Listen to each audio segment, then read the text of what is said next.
HAFIZ TV, unique every day.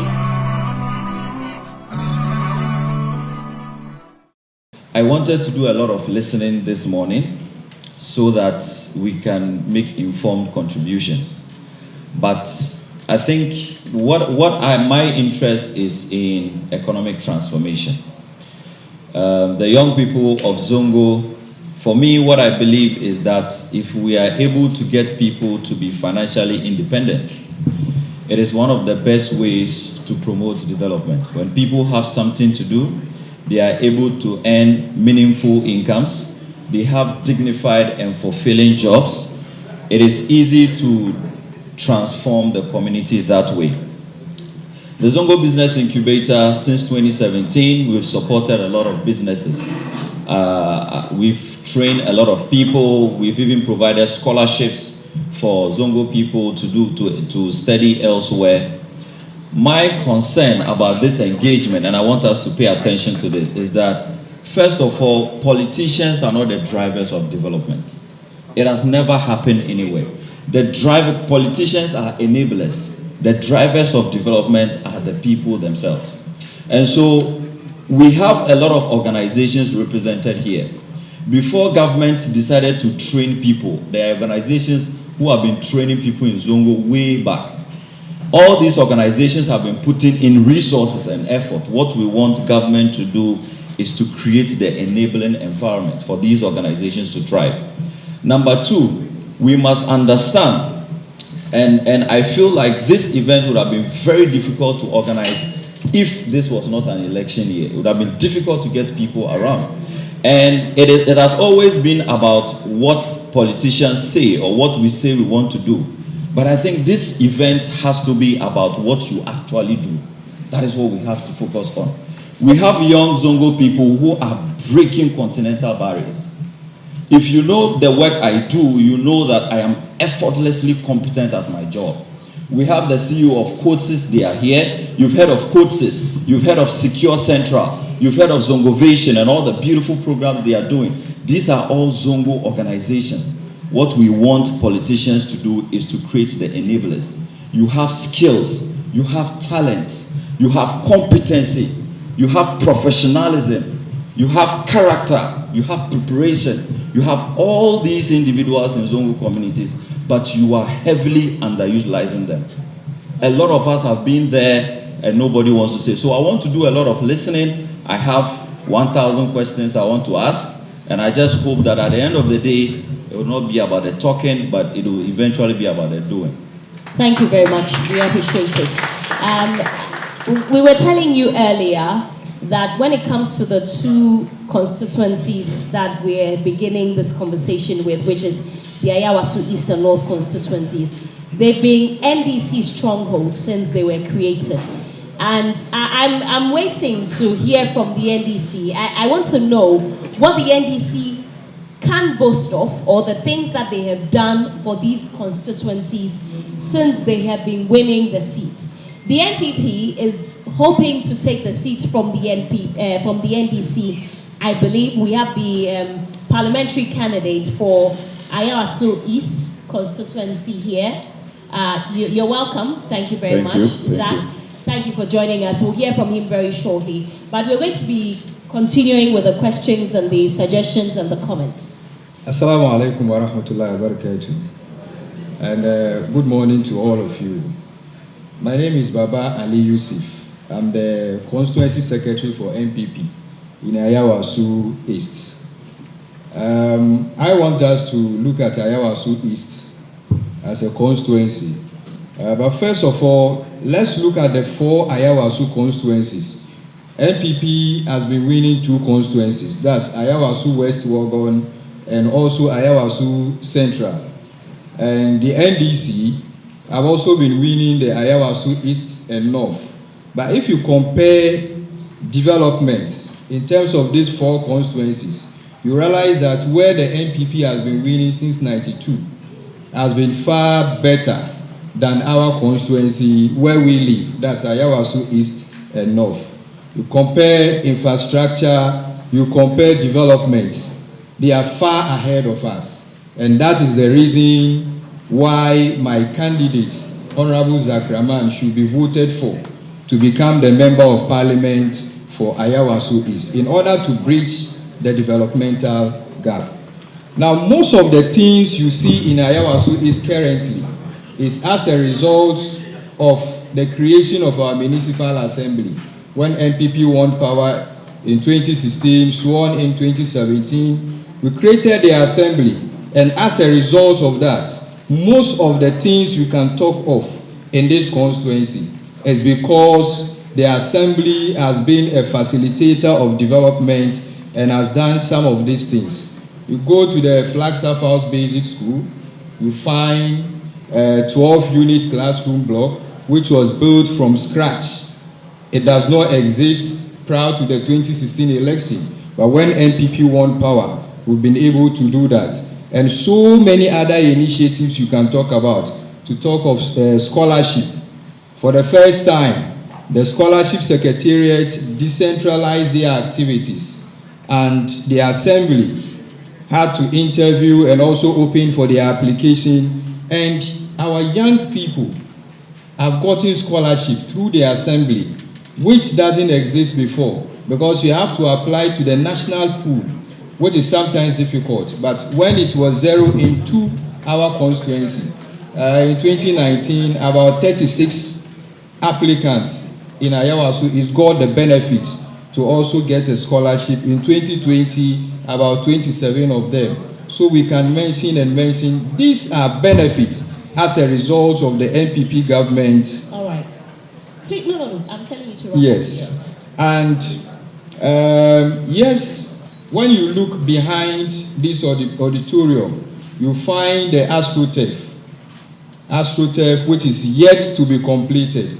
But the initiative and also making an intention to start is a key thing. We can hold the government accountable, we can push the government and make sure the facility is completed. At the end of it, it is a benefit for the constituency, not only Ayawaso East, but the general community as a whole. Those in Ayawaso North, those in Ayawaso East, we all benefit from the facility there. So I have a firm belief that the voters in Ayawaso East will consider and vote for my candidate, Honorable Zakraman, and also vote for Alhaji Dr. Mahmoud Baumia, who championed the creation of the Zongo Development Fund, and also all activities that has to do with our Zongo communities. The senior communicators are here. When the forum is properly open, they will speak on our pledges on the Zongo communities. I thank you. Thank you very much. We appreciate that. I'm going to speak with the NPP parliamentary candidate for Ayawaso East now, Zach Rahman. Yeah. Now, this constituency for which you are vying to be MP has been in existence since 1996. 92. Okay, since 92, the NDC has won the seat. But you think that you can win it this time? Oh yes, of course. I'm very, very optimistic that this time around we're going to win the seats. Yeah. Why? Because you look at, just like the way my secretary elaborated, you look at development as far as this constituency is concerned. We are way behind. This is where you have the Jubilee House, this is where you have the seat of government, this is where the president, the vice president lives. We've been voting for the NDC for the past 32 years. There is absolutely nothing to boast of in terms of development. I'm pained that our MP is not sitting here. I've been campaigning for the past 1 year or so. I have not come across the MP move around the constituency to tell them that this time around he's going to do A, B, or C, because we are challenging him to let the people of Ayawaso East know what he has done for the past 12 years. We've been voting for him and his political party for the past 32 years. Yet absolutely nothing to show for. The constituency, we have largely youth. We have people sitting in bases and ghettos. All of them are looking for opportunity. They want someone who would be the face of the constituency, who would go out there and lobby and get opportunities for them. This is something that we are looking. This person that you talk about who isn't here, He's been MP for 3 terms, 12 years. He's seeking a 4th term. What do you think? I mean, if he wasn't that good, they wouldn't have voted for him for 3 consecutive terms. So you see, the MP or the political party takes this constituency and takes the people of this constituency for granted because they think that this is their stronghold. Whether they come out to campaign, whether they do anything in terms of development or not, people would definitely vote for them. But this time around, the signal is that no, we also want development. Just like the neighboring constituencies, you go to Ayawaso West Wagon, you go to Ayawaso Central and Ayawaso North, at least you see some kind of development. So you mean that there's not a single development in Ayawaso East? So most of the development that you see here was started by the current government. Just like I need a rep of the NDC. Well, it's here. Okay.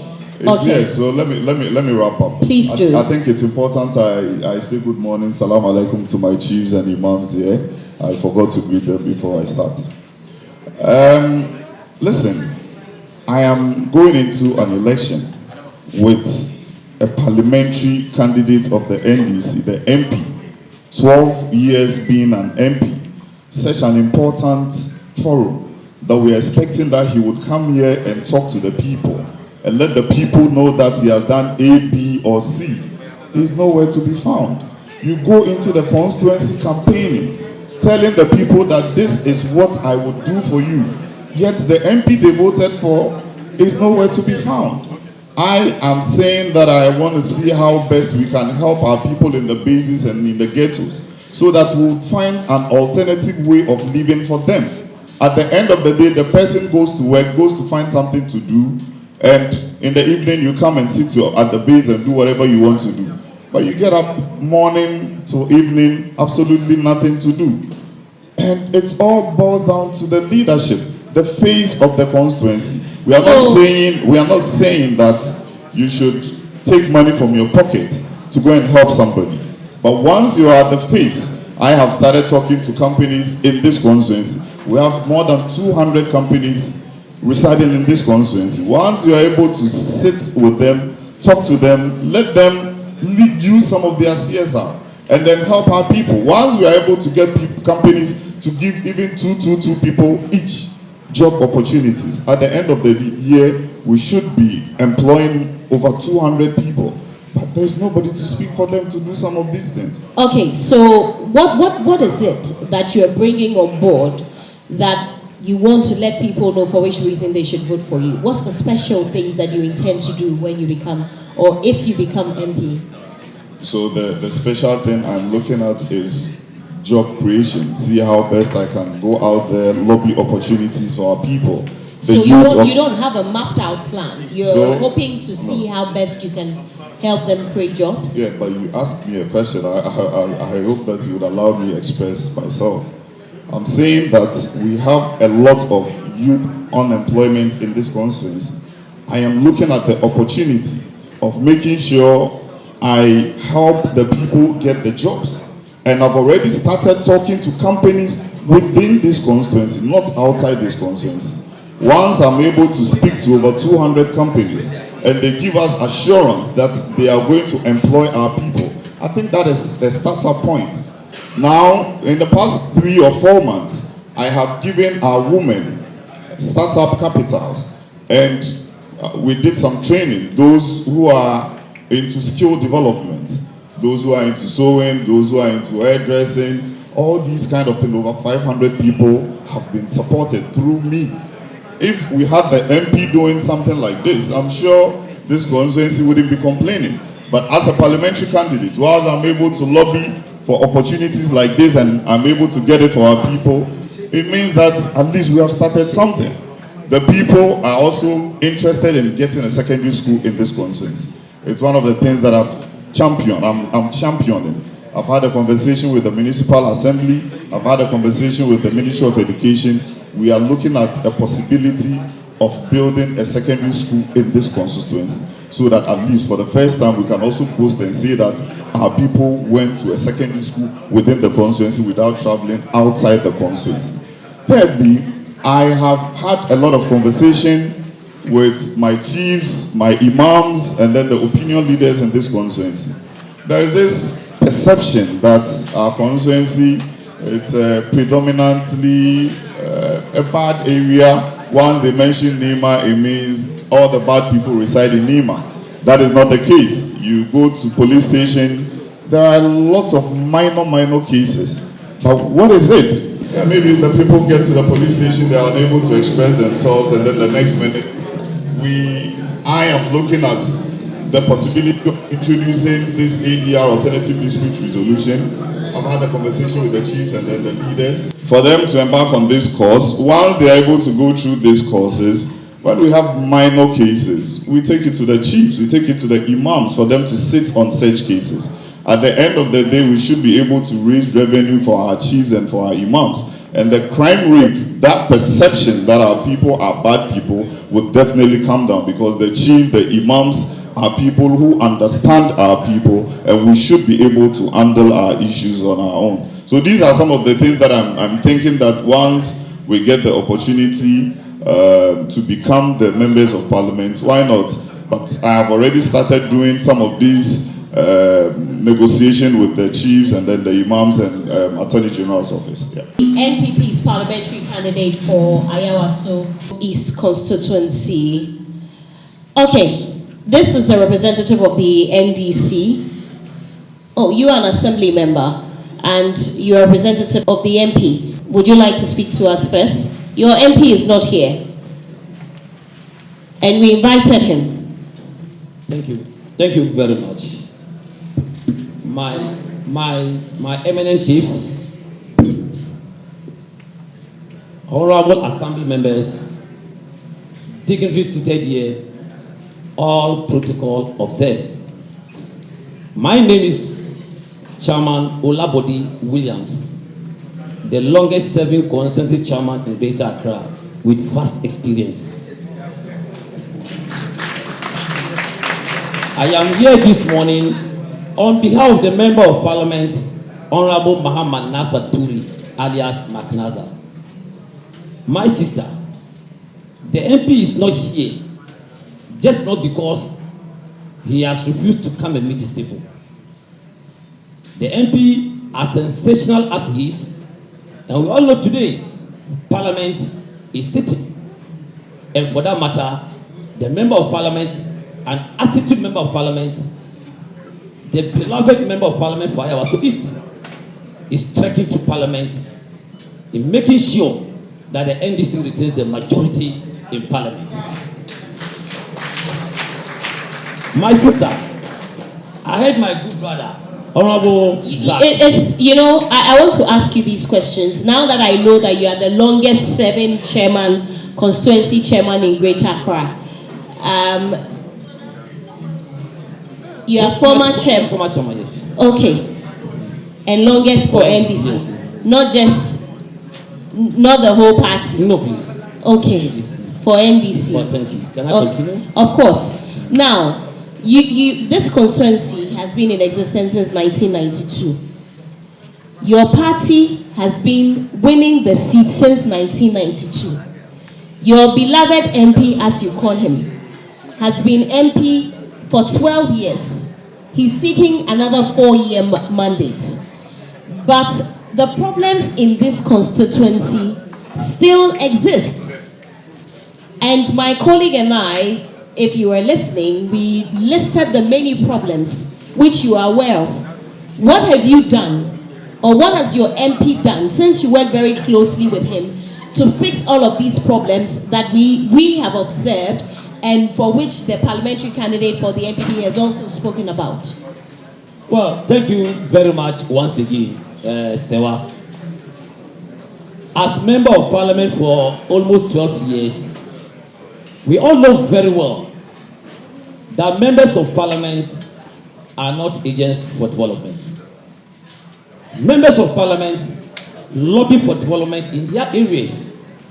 And I can tell you, without any fear or favor, that the Member of Parliament that we have today in Ayawaso East is being voted for because of his track record.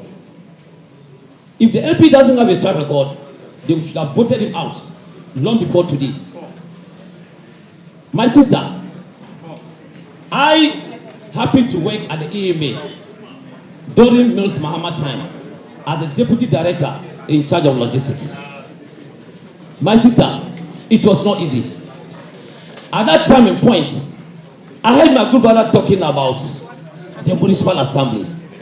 But he has refused to tell the people, those who fought for the assembly to be established in Ayawaso East. I was part of it. We started fighting for this municipal assembly together with our eminent chiefs long before NPP came to power. The late Dr. Mustafa, may he rest in perfect peace, together with some of us, including the member of parliament today, fought for the assembly and for us to get assembly here. Because I have been there and I know what happened. So I want to correct him that the municipal assembly didn't just come to stay. There were people who fought for it and I was part of it, together with the member of parliament. Secondly, you see the data from Paloma to Kaukudi here. It was done by the NDC. We are just left just some 5 meters away to complete it. NPP today are in power for almost 7-8 years. They have abandoned it. It's still there. You can go and look at it. Under Professor Mons and Mahama, we started doing the phase 2. We brought it up to Kaukudi here. And everybody here can testify the good work the MP has done together with Mons Mahama. My sister, he talks about scholarships. The MP that we have today is somebody who understands the system, who knows the plight of the youth of Nima. And I can tell you vividly that almost over 500 youths has been given scholarships in this constituency.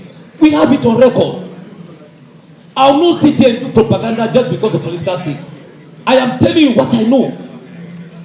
In any case, Akubado's house is just around the Paloma area. He is the president of the day. Dr. Bamia used to live at Kanda here. In their time today, during Mama's time, it was we the NDC, who asphalted the whole of Kanda inner roads. It was done. You sleep the next day, it has been asphalted by His Excellency John Dramani Mahama. It was under his regime. We can all testify. Today, as I speak, go to Nima Madina Station. It wasn't like that. For over 40 years, the whole place was not in good shape. It was the member of parliament that we have today, Honorable McNaza, who did his best from his own vision and obligation and making sure that that place was put in the proper perspective. Go to the Ashama Station, go to Frankie's Road, go to the Hot Coffee Road, and see the pavement blocks that have been put by the MP. So what are we talking about? Go to Muria Road, you see the pavement blocks there that have been done by the member of parliament. Today, because of political instincts, we seem to be condemning somebody who is doing better in their constituency. As I'm speaking to you now, he spoke about the MP not being visible in the constituency. Yesterday, the MP was meeting most of the bases in Ayawaso East, talking to the youths, explaining issues to them about parliamentary proceedings and what he will do, inshallah, when he wins power come 7th December. So for me, and the good people of Ayawaso East knows the better amongst the candidates who are contesting. I am not saying the MPP, rep here, or PC is not good. But today, as to speak, Honorable Maklaza is better. And we cannot afford to lose it in this constituency. All right, thank you. I'll give you the chance to make a rebuttal. I think it's important we state the facts here. When you say the NDC, together led by himself, were the ones who pushed for the assembly to be established, I think that's a big fat lie. I'm being charitable. I don't know how the opposition party would come and champion for a government in power in 2017, 2018, thereabouts, for the establishment of the assembly. I don't know which role they play. It's important, I let you know, that the MP, together with his political party, boycotted Parliament when we were pushing for the Gary project to be done in this constituency. It's very, very important. So when you sit here and misinform the people, I think we are not being justice. You say the MP has given over 500 scholarships. Where are those people? In this constituency, I'm hearing this for the first time. At least I am a parliamentary candidate. I can boast that if for nothing at all, in the past 1 year, I have given over 15 people scholarship. And I can let the people come and line up here for everybody to see. And Madam Sarah, I'm telling you emphatically that in the past 3 months, we have given over 600-700 people opportunities, skill development. This has never happened in this constituency before. Never, not in the history of our party or our government. It has never happened. If I have done this as a parliamentary candidate, the MP cannot even boast of 10 people that he has helped in this constituency. I'm saying that our MP is nowhere to be found. I have been campaigning for the past 1 year. He's telling me the MP came yesterday, perhaps he started yesterday. Maybe he's taking the people of Hausazone for granted. Maybe he thinks that this is their stronghold, so he can go to sleep and then wait 1 month to election and come and lie to the people. The MP comes from 441. You ask me how sure am I? The MP comes from 441. 441 hot coffee electoral area, that's where I come from. We have over 15,000 voters in this area. The difference between us and them is just 8,000. And I can bet you that I'll get no less than 10,000 from that area. All right. So it's really paining me that the MP is not here, because I've been looking for such opportunity to meet up with him so that I can ask him 1 or 2 questions. Why are you taking our people for granted? Why do we vote for you to go and sleep and wait 1 month to election before you come out and say that they should vote for you? No. It's time for us to change the narrative. The people of Nima are tired of these kind of things. We need somebody who can go to Parliament and get up and mention his name. My name is Honorable Naza Ture. I'm the MP for Nima. This has never happened before. But if you can't introduce yourself and tell us about who you are in Parliament, how are you going to champion? I'm saying that if you cannot do that, how are you going to... He has never introduced himself in Parliament. I'm saying that, listen to me. If you cannot get up and say that I am the MP for Hausazone East constituency, these are our challenges. These are our issues. Even say that for us, for people to say that it's not your political party that is in power. That has never happened before. Not even when his party was in government. It has never happened. So which people are you representing? Which people are you representing? You tell me that you are not the agent of development. Why do you go round lying to the people, deceiving the people that you bring development to them? Now your chairman is telling us that he's not the agent for development. You see, we don't have to do this to our people. We have to let the people know the truth. Let them know what we can do for them. I have said that. I have gone round companies in this constituency. I have met over 200 companies, and they are ready and willing to help our people. That is what we want leader to do for his people. If you cannot do this, it means you have failed as a leader. Okay, thank you. Okay. I think the member of parliament or my parliamentary candidate for MPP just transferred his vote 1 year ago. He just transferred. That is why he couldn't, or he doesn't even know the MP comes into the constituency. Because he just came into this constituency 1 year ago. Secondly, he is sitting in the conference room, benefited or built or lobbied by His Excellency John Dramani Mahama, because this building was started during John Dramani's time, It was lobby from Turkey, and everybody can go and cross-check from it. We don't know. That is why we don't know. Can we please have some silence, please?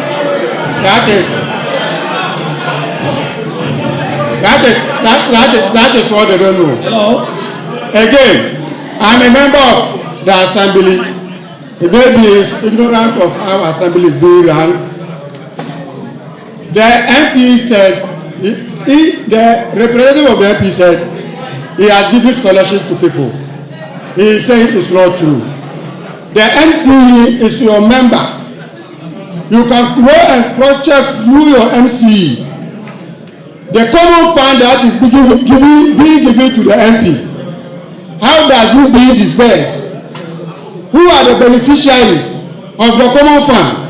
You can just go to your MCE and cross-check whether if the MP is giving scholarship to each constituents. Go there and check. Again, Sewa, I want you to, he just mentioned one project that he did. And when he came to the MP rep saying they lobbied for the municipals to be established, he said, how can the MP lobby even though they are not in power? I thank him very much for stating this, knowing very well that because the MP is not in power, the party is not in power, it can lobby. When Nana Akufo-Addo became the president, the only thing he did to this constituency is to sack people from its building, in front of his building, to renovate that place, to see to his living. Leaving the constituency, leaving his constituents, because you are a member of this constituency. Even common asphalt, I was with the MP at the roads ministry. When the MP went and lobbied, I have pictures and videos. When the MP went and lobbied for the road to be asphalted, when the MP came to start, they connect with the MCE to come and claim they were those who lobbied for the project. As we speak, the project is standstill. There is no way they can start the project again because they black people. They know nothing about the project.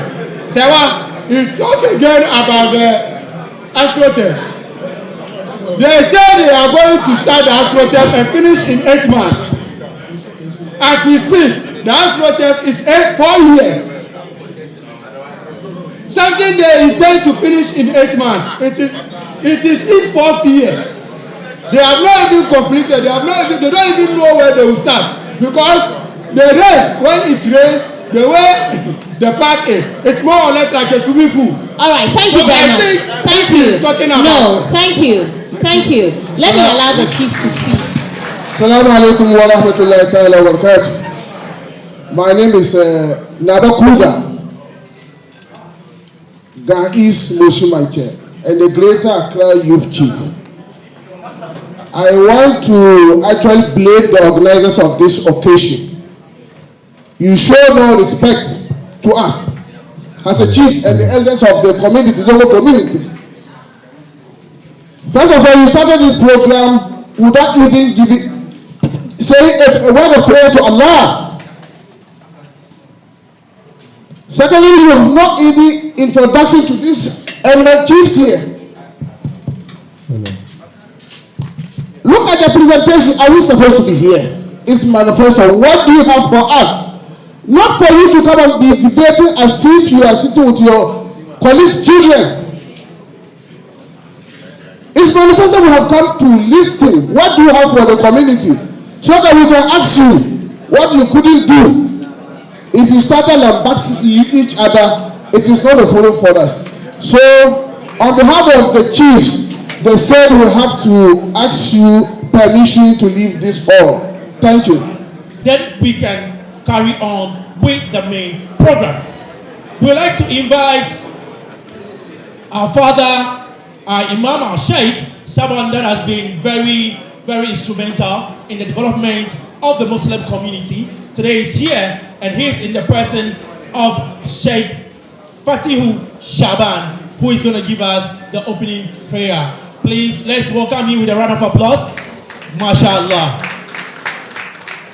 أعوذ بالله من الشيطان الرجيم بسم الله الرحمن الرحيم الحمد لله رب العالمين الرحمن الرحيم مالك يوم الدين إياك نعبد وإياك نستعين اهدنا الصراط المستقيم صراط الذين أنعمت عليهم غير المغضوب عليهم ولا الضالين آمين اللهم صل على سيدنا محمد وعلى آل سيدنا محمد وارحم سيدنا محمد وعلى آل سيدنا محمد وبارك على سيدنا محمد وعلى آل سيدنا محمد كما صليت ورحمت وباركت على سيدنا إبراهيم وعلى آل إبراهيم في العالمين إنك حميد مجيد اللهم لا تجعل لنا ذنبا إلا غفرته ولا أما إلا فرجته ولا دينا إلا قضيته ولا عادة من أوعي الدنيا ولا غيرها لك فيها ردا ولنا فيها سلام إلا أنتنا على قضائها في يسر منك وعافية إنك على كل شيء قدير ربنا آتنا في الدنيا حسنة وفي الآخرة حسنة وقنا عذاب النار آمين سبحان ربك رب العزة عما يصفون والسلام على المرسلين والحمد لله رب العالمين. Please, let's say a takbir. A takbir! And please, let's give it up to him. Let's clap for him for that precise, wonderful prayer. So now we want to call on our chairman. In every situation or in every journey, it is important that we have someone that lead affairs to ensure that everything moves and moves well. Today we have with us our father, who has actually contributed so much to the development of Zongo and Ghana as a whole. He is here today and he is going to be our chairman. Ladies and gentlemen, he is the CEO of Green Shield Limited. And with a round of applause, let's welcome our chairperson for today's forum. He is in the person of Alhaji Abdul Razak Hailani. Please, let's give it up to him. MashaAllah. Assalamu alaikum wa rahmatullahi wa barakatuh. In the first place, let's thank Allah subhanahu wa ta'ala for bringing us here today to do his work. I feel extremely honored and very highly privileged to be called upon to chair such an auspicious occasion.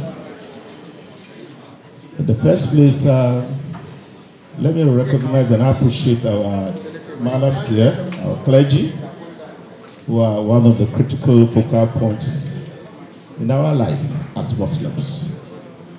Assalamu alaikum. As a matter of fact, when I walked into this auditorium and I was seated at the back there, I hardly knew what was going on, actually. Because I didn't know there's going to be a preamble to this very wonderful location.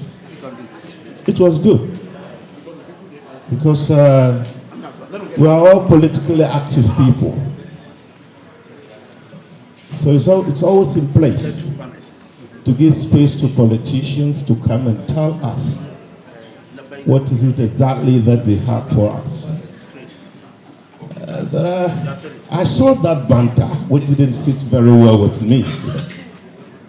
But at the end of the day, I realized it was a friendly banter. While they were dishing it out to each other, they were smiling and patting one another at the back. It's good. But I believe strongly that politics is a very noble enterprise. So when you find yourself in that space, there's got to be a little bit of decorum. There's got to be a little bit of consciousness in what you say to one another. Otherwise, at the end of the day, it's just going to muddy the whole enterprise. We want to plead with you if you can really lead us there. At that point, I had to be a very, very critical somebody in the office of the National Chief Imam. Because the old man will call me, we're going to have a very close conversation, and at every point, he would tell me, Alaji, now go there. Now go there. Kwarai. he gave me an assignment to actually set up his office, which I did with joy and pride. But you see, in that office, jeez, there are 2 million termites, insects in that house. You can hardly get through the chief imam and put up whatever issue you have. So I said to him, don't worry, just come over. One Friday, we had an RV after Jumat prayers. I drove them in my car to the office of the National Chief Imam. Then I told the guys, tell the old man I'm here with some young men. Then they said to me, oh, Alaji, I said, okay, tell him I was there. When they went, the old man said, when I've been chi,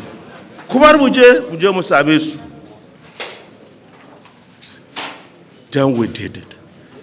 Look, if you get close to the man, you know that he's an extremely relatable person. Very, very relatable. So we made a presentation. He was very grateful.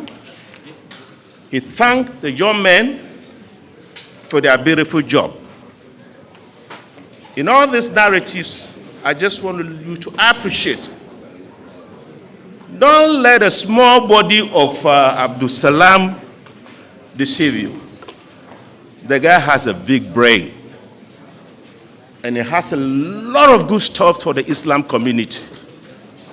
These are people we can always listen to. Ladies and gentlemen, I tell you one thing. We are not organized as Muslims in this country. I know this issue has been going on. Documents have been formed capturing our challenges and our desires to present to the political authorities to factor them into their ecosystem. And I believe it has been done and is there. But that is not the big deal. It's not enough putting up your manifesto in beautiful English language and give it to the politician. How are we going to ensure that they actualize the content of our manifesto? And if they don't, what system do we have to hold their foot to the fire to actualize the content of the manifesto that we presented to them? If we don't have that kind of thing, I can assure you, without any equivocation, that is a big joke. We were here a couple of years ago when a whole ministry was formed for Zongo communities and inner cities. How did it end up? At the end of the day, the political authorities conveniently collapsed that ministry. What did we have to tell the authorities? What did we have to tell the authorities? To express our dismay, our anger. I'm not a violent person. There's a way you can express your anger, your sentiment, to touch the raw nerves of the authorities that we are putting our life and our home into. So until we are able to put up that kind of mechanism, the politicians will always take us for granted. Seriously, when that ministry came up, I was so excited. I said, this is a pretty wonderful vehicle to deal with our issues as Zongo people and Muslims for that matter. But the ministry was collapsed. It was conveniently collapsed. What did we do? You, the youth here, I can tell you without any shame that we, the elders, have let you down. We have let you down. We've not been able to create the right platform for you to capture your future. This country, I tell you, it's moving very dangerously.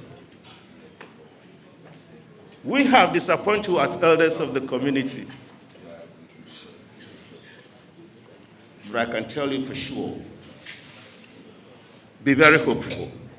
Energize yourself. Be very hopeful.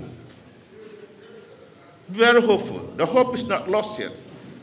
A lot of you believe that in the universities and tertiary institutions, please don't depend on any government to look for a job for you. University education is to give you the platform to develop yourself. Start thinking out of the box so that you can do something for yourself. But in the background, some of us are ready to have you for proper discussions on the trajectory you need to get onto and make your life better. Thank you very much for your time. We are proud Zongo youths that we believe there is a platform that we could use to engage both political parties to tell us how they intend to implement their policies and programs to our benefit. Because we believe that both political parties over the years have done their best. But to how far we have come, it is something we are yet to ask ourselves and then ask the questions. So please and please again, I would like to reinstate that this program, the organizers are non-partisan. We believe in Zongo and we believe something should be done for Zongo. Please, once again, let's clap for our chairman for the wonderful presentation.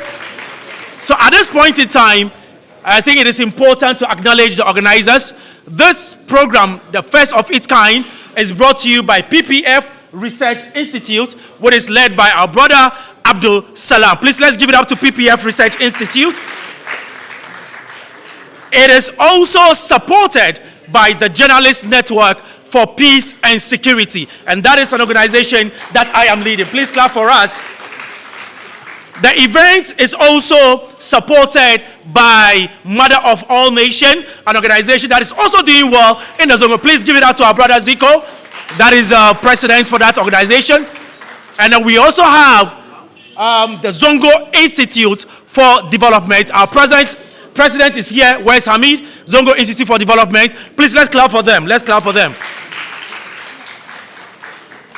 So we like to, we will be acknowledging the dignitaries on the high table.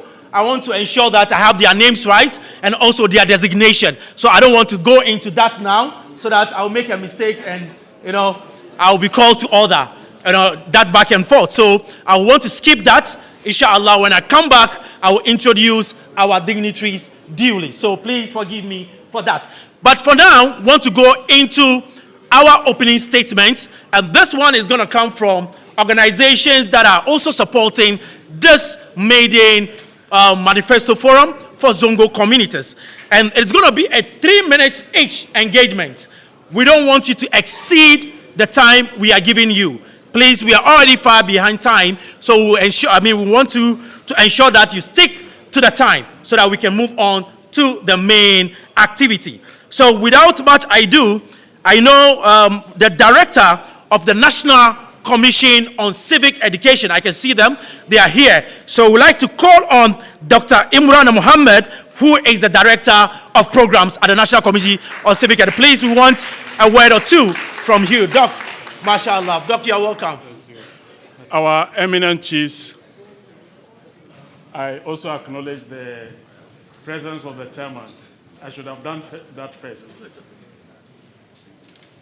Our ulama, imams, political leaderships, state institutions present, and our beautiful ladies and young persons. It is a great pleasure for me to stand here to speak at this very important occasion. As we are all aware, I, as a Zongo boy, am also proud to be the Director of Programs at the National Commission for Civic Education. The Commission for Civic Education has a mandate to educate the people of Ghana to uphold the principles and objectives of the Constitution. At the heart of our Constitution is democracy. At the heart of democracy is elections. And we know next month, I think exactly a month from today, all of us will be going to cast ballots. We'll be electing leadership. And for us as Zongo young persons, this election is a test case for us. NCC, one of the things that we've been talking about is to hold elections without violence. And it saddens us, it saddens our chiefs, our ulama, to always, when there are elections, Africa, the whole world will tout Ghana as a beacon of democracy. But there are pockets of violence. In some cases, people lose their lives. And the sad aspect of it is that when there is that violence, those who lose their lives, when they are mentioning their names, they are either Salifu, Idris, and so on and so forth. That is the sad aspect of it. So our message for you, young persons, is that this year, as we go in an election, one, there should not be violence. We are not God. In cases where it happens, our names should not be part of it. There is no reason why a Zongo person should be mentioned in electoral violence in this country. Apart from going to school, Zongo, for that matter, Muslims, are among the very few people where on weekends we go to Makaranta and they imbibe in us values of peaceful coexistence, values of discipline. They call the azan, whatever you are doing, you stop, go and wash your feet, you wash your face and come and pray. Of discipline, values of peaceful coexistence are replete in our teachings as Muslims. So why don't we translate all these values into reality? To wind up, when there are elections, elections are guided by rules and regulations. When you go to the polling station and you have an issue, there are enormous arrangements for seeking redress. If you belong to a political party, your party representative is there. If you are unhappy with something, go to your party representatives and lodge a complaint. The security services are there. Go to the police and lodge the complaint. Under no circumstances should we take the law in our own hands. Finally, we live in an era of technology. Every morning when you turn on your phone, people have sent messages to you. 80% of such messages sometimes are not true. So I'm talking about misinformation and disinformation. When we see any message, the likelihood is that we also forward it to other people. Please, let's ensure what we see is the truth, even if it is the truth. And when we send it, it will create confusion. We shouldn't send it. Thank you very much. Thank you very much. That is the Director of Programs at the National Commission on Civic Education. Thank you so much. He said, make sure what you see is the truth and what you say is the truth. Thank you. So at this point, I would like to call on our brother, Abdul Salam Daru, to give us the welcome address. Please, let's clap for him, Abdul Salam. Quick one. You also have 3 minutes. Assalamu alaikum wa rahmatullahi ta'ala wa barakatuh. For the purpose of time, I'd like to make it very brief and on point. Mr. Chairman, honorable guests, distinguished leaders, lead discussants, leaders of major Zongo organizations across Ghana, community representatives, and honored participants both online and in person. It is with great humility and honor that I welcome you all to this event under the theme, Shifting the Narrative, Fostering Dialogue, Ensuring Accountability, and Promoting Peaceful Election in Zongo Community. The Zongo communities, Mr. Chairman, is a very pivotal battleground for both the NDC and the MPP as far as election 2024 is concerned. As a result, and with this background, the PFF Institute, which is a research think tank with over a decade of track record of activities, collaborated with major stakeholders, youth organizations in Zongo to put together this event, the Zongo Manifesto Forum. The forum represents a very crucial policy window for us as Zongo youth. It is an opportunity for us to have our voices heard in the corridors of power. The result of this upcoming election will impact our communities, and whoever wins must recognize the power and the potential of Zongo communities. As citizens and contributors to Ghana's development, we deserve policies and programs that uplift, empower, and bring real lasting change to Zongo. Ladies and gentlemen, the MPP 2024 manifesto, page 12, indicated that through the Zongo Development Fund, over 200 infrastructure projects has been completed through the Zongo communities across Ghana. It also stated in page 152 that 16 model senior high schools will be constructed across the length and breadth of Ghana, which is actually a repeated pledge from the 2020 manifesto. Honorable representative of the Vice President, this forum is interested in hearing from you these 200 projects and how they have impacted Zongo, and how His Excellency Dr. Mahmoud Bawumia intend implementing the system model senior high schools across Zongo. Ladies and gentlemen, once again, page 120 of the NDC 2024 manifesto has captured 18 manifesto pledges on Zongo development, including the establishment of the Soyaya Fund for our women folks in Zongo communities, and also facilitating partnerships to establish Islamic tertiary institutions, amongst other things captured. Honorable Alhaji Mustafa, the NDC spokesperson on Zongo community, this forum is interested in hearing from you the track record of the NDC on Zongo development and how His Excellency John Dramani Mahama intends to implement these promises.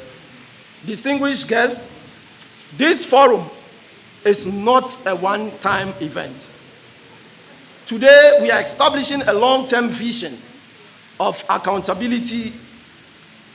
In 1 or 2 years, we will reconvene this forum again to assess the progress of those elected. We will hold accountable those who take the responsibilities to lead, ensuring that promises made are translated into tangible results. In conclusion, let me take this opportunity once again to thank all our media partners and sponsors. And to our chiefs, we thank you for your patience, for your guidance, and for your continuous support. We pledge to make amends in all the wrongs that we have done at the beginning of this forum. This forum is intended to create a dispassionate platform that as Zongo people, we must acknowledge we have a policy window in this fourth Republican dispensation. And collectively, we must take advantage of this period to ensure that we accelerate the progress and the development of Zongo people. In the progress and in the pursuit of doing that, we may make mistakes, but we request and plead from the chiefs and all of us, whether you are here from one political party or another, please bear with us and support us. This forum has been organized by Zongo youth organizations with no support from any political party or any organizations. This is our contribution to the development of Zongo communities. And for those of us who are here purely on partisan lines, please, we have done our part to contribute to organize this forum. A lot of resources, time, and effort has gone into this. Please, let us not just in the interest of party spoil these programs for ourselves. Please, thank you very much for your audience. Assalamu alaikum. All right, so at this point, before we go to our main political parties who have their representation here to tell us how they intend to implement whatever they have in their books, that is the manifesto, I think it is important that we acknowledge the dignitaries that we have gathered here today. We have in our midst Alhaji Aliyu Kabir. I think we have dignitaries from the NPP side and that of the NDC, and also those who are here as one of the main special guests or dignitaries for this event. I mean, representing no party. We have with us Alhaji Salisu Maude. He is the Sarki Samari of the whole of Ankara. That is Accra. Please, let's give it up to him. He's here with us. He's here with us. He's supposed to be our chairman, but with, around this period, such leaders are very, very engaged. So unfortunately, he had to attend to other things before coming here. But yes, still, I'm sure with our father here, they will be able to collaborate and make sure we have a successful event. So please, let's give it up to Alhaji Salisu Maude once again. Yes. So now I will go according to my list. So it's not in any particular order. Please forgive me, okay? We have Alhaji Aliyu Kabir. That's a member of the DMB. That is Dr. Mahmoud Bawumia campaign team. Please, he's also part of the communication team member. Please, let's see you. Where is he? Please, let's give it up to him. MashaAllah, that's our father there. We also have Chairman Olabode Williams. That's a former constituency chairman for NDC in the Ayawaso East. He was here earlier on. Where is Chairman Olabode? Thank you very much. We really appreciate your presence. We also have our brother that I know very, very well when it comes to championing the agenda of Bawumia and the NPP. He's always at the forefront. He's in the presence of Awal Mohammed, that is the member National Zongo campaign team of the NPP. Thank you very much, our brother, for making time. We also have this man he's also a brother, a father, and more of a mentor to some of us. He is also one of the leading members for the NDC manifesto spokespersons. He is in the person of Alhaji Mustafa Abubakar. We usually call him Alhaji Mustafa Maslow. Thank you very much for making time with us. We also have Dr. Justice Salifu. He's the Dean of Business School at the Lakeside University College. Please, let's see him. MashaAllah is here with us.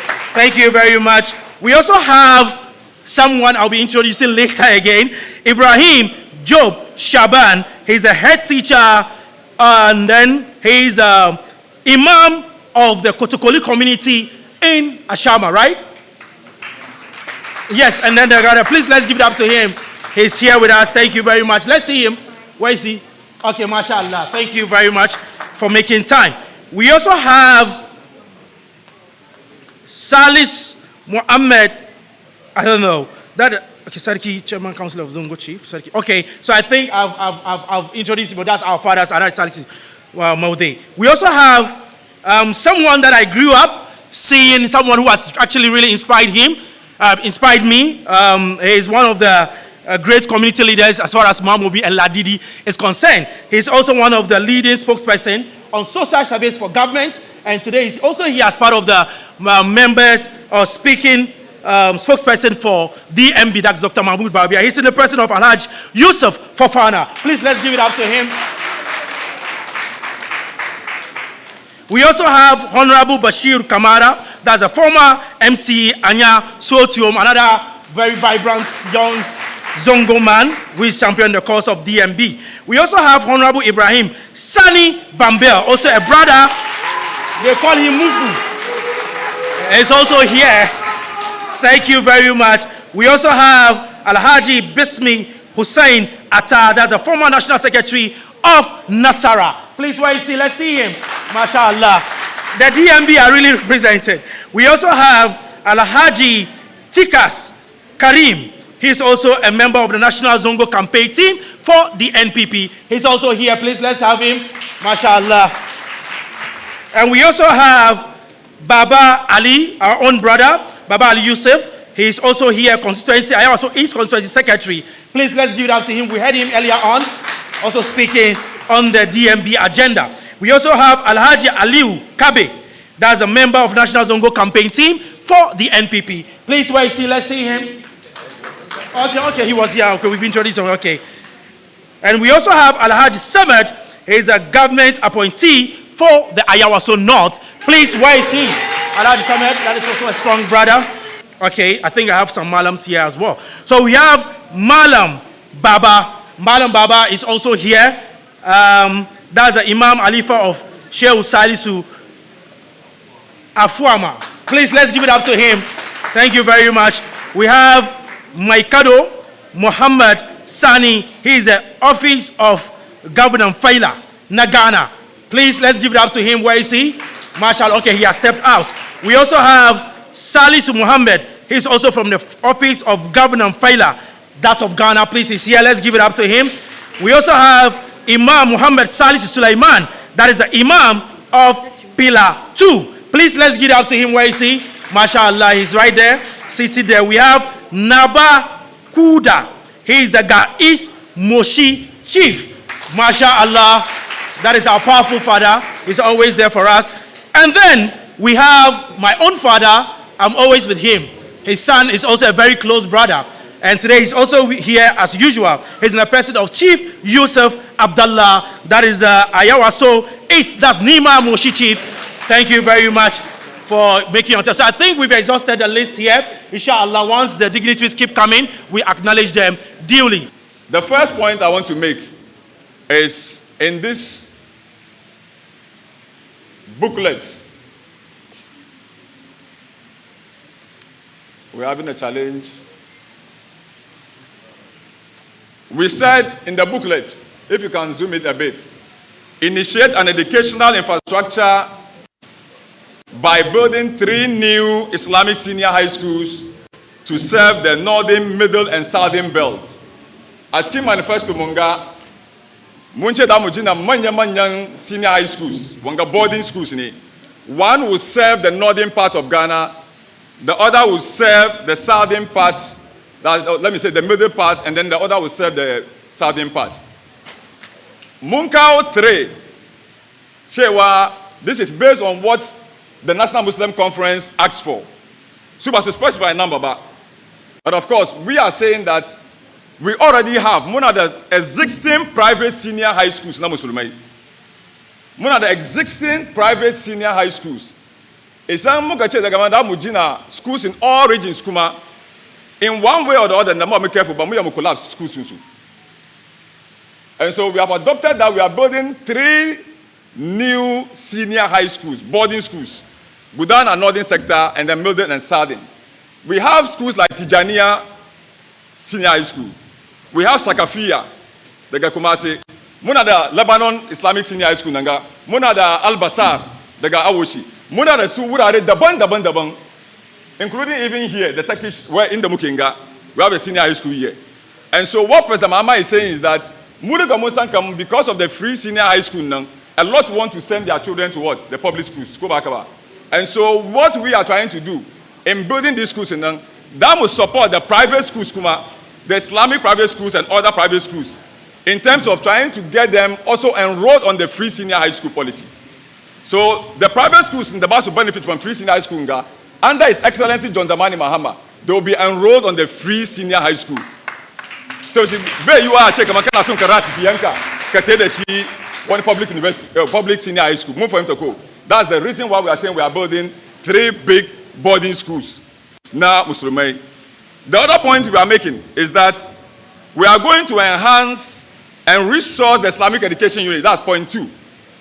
Islamic education unit, PNDC, NDC, Mukakafa unit. Muna the Catholic unit, Muna the Methodist unit. We have all the religious units, but we are not having the Islamic education. Because the role is the Kenshi. It actually check among the Muslims also need to have. Allah Akakafa Muna Islamic education unit. Out of that, schools in the Mukajina, not President Rollins in some of our Muslim and Zongo communities in them, we have not even listed them here. But of course, I will demonstrate to you the number of schools built by the NDC, John Dramani Mahama, right from 2010 to 2016. The Mukai under the Get Fund project. I will demonstrate to you that. So we are going to resource the Islamic education unit. And I mean, last week in the Muka or last 2 weeks, we had the National Muslim Conference here. Just after we finished the National Muslim Conference, the National Chief Imam, together with Excellency John Dramani Mahama, Mufti Waje, Izanko Kaduba, Akomota, the Mukama Zakat Fund. In Tamale too, we presented another vehicle to the Islamic education unit, President Mahama present, to enhance them and resource them. That is one of the things. We are not saying we are coming into power before we start. Mumfara will not in trying to resource them. Number 3, we said we are going to commence an infrastructure upgrade of the Al Farouk College of Education. And let me state it here. It was the NDC that converted into a College of Education in 2015, Al Farouk. In Wenchi, 2015. And that is the College of Education, Munjina dormitories, Munjina administration block, Munjina classroom blocks. As I speak to you now, the buildings in Ambarishi, Batababa. Till date, Al Farouk College of Education is there. The infrastructure has been left like that. So President Mahama is saying that there's a Kara Chinkaba, the one projects in the Akabari. He's going to complete them so that they can be able to recruit as many teachers to be able to serve our Islamic communities, inshallah. The other point I want to make is that as part of the things that the National Chief Imam requested for was another College of Education. And so Islamic Research, one the Keni Mananga, we all know that it is an institute that trains a lot of our Arabic students. Arabic. And so what we want to do is to convert it into a training college. Now, research, Nima. We are converting it to a training college where we will give it accreditation so that at least in Akasamaka train more of these students into teachers in Ga. We can post them to the various Islamic schools. As I speak to you now, Islamic Education Unit has not recruited teachers for several years in the Muke Magana. Islamic Education Unit has not recruited teachers even under this administration by recruitment. In the teacher ya rasu ko ya retire ni ko wana chiwo ya zone till date Islamic Education Unit is not recruiting. And that is hampering our efforts to get our students to learn Arabic in the various schools, BEC and senior high schools. There's a challenge with that.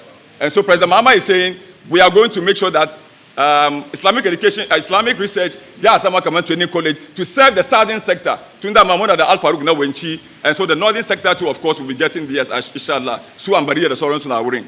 And then another thing we are trying to do is to make sure that we establish an Islamic university. They asked for it. An Islamic university. We already have Islamic university, one the Kajirgano.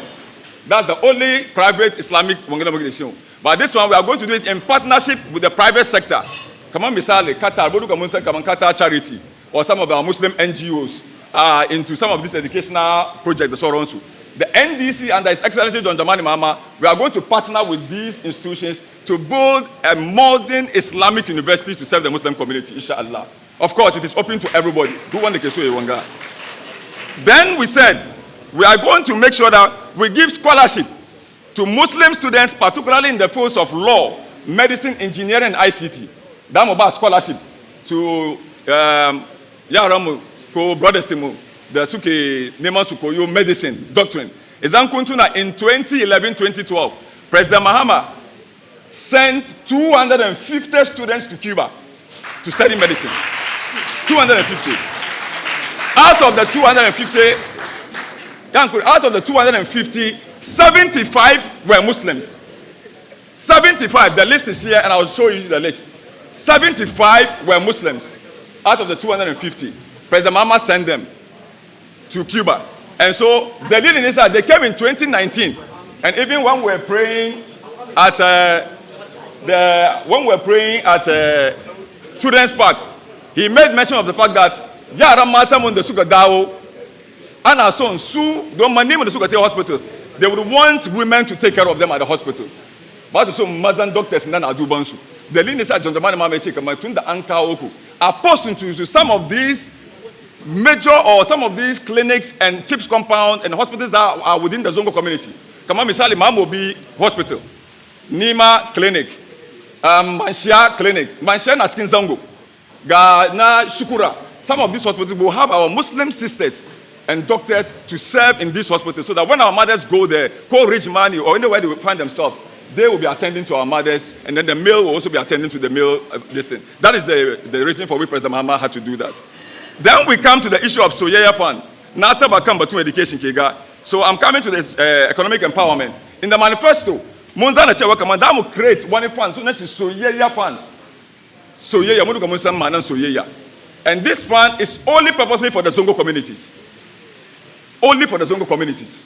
So, Manimu the Suke say that Koko, Wakenio, Burkina Nio, Abaya no, Anazua, China, Kao, Kaya, the Soron. This fund is purposely for you.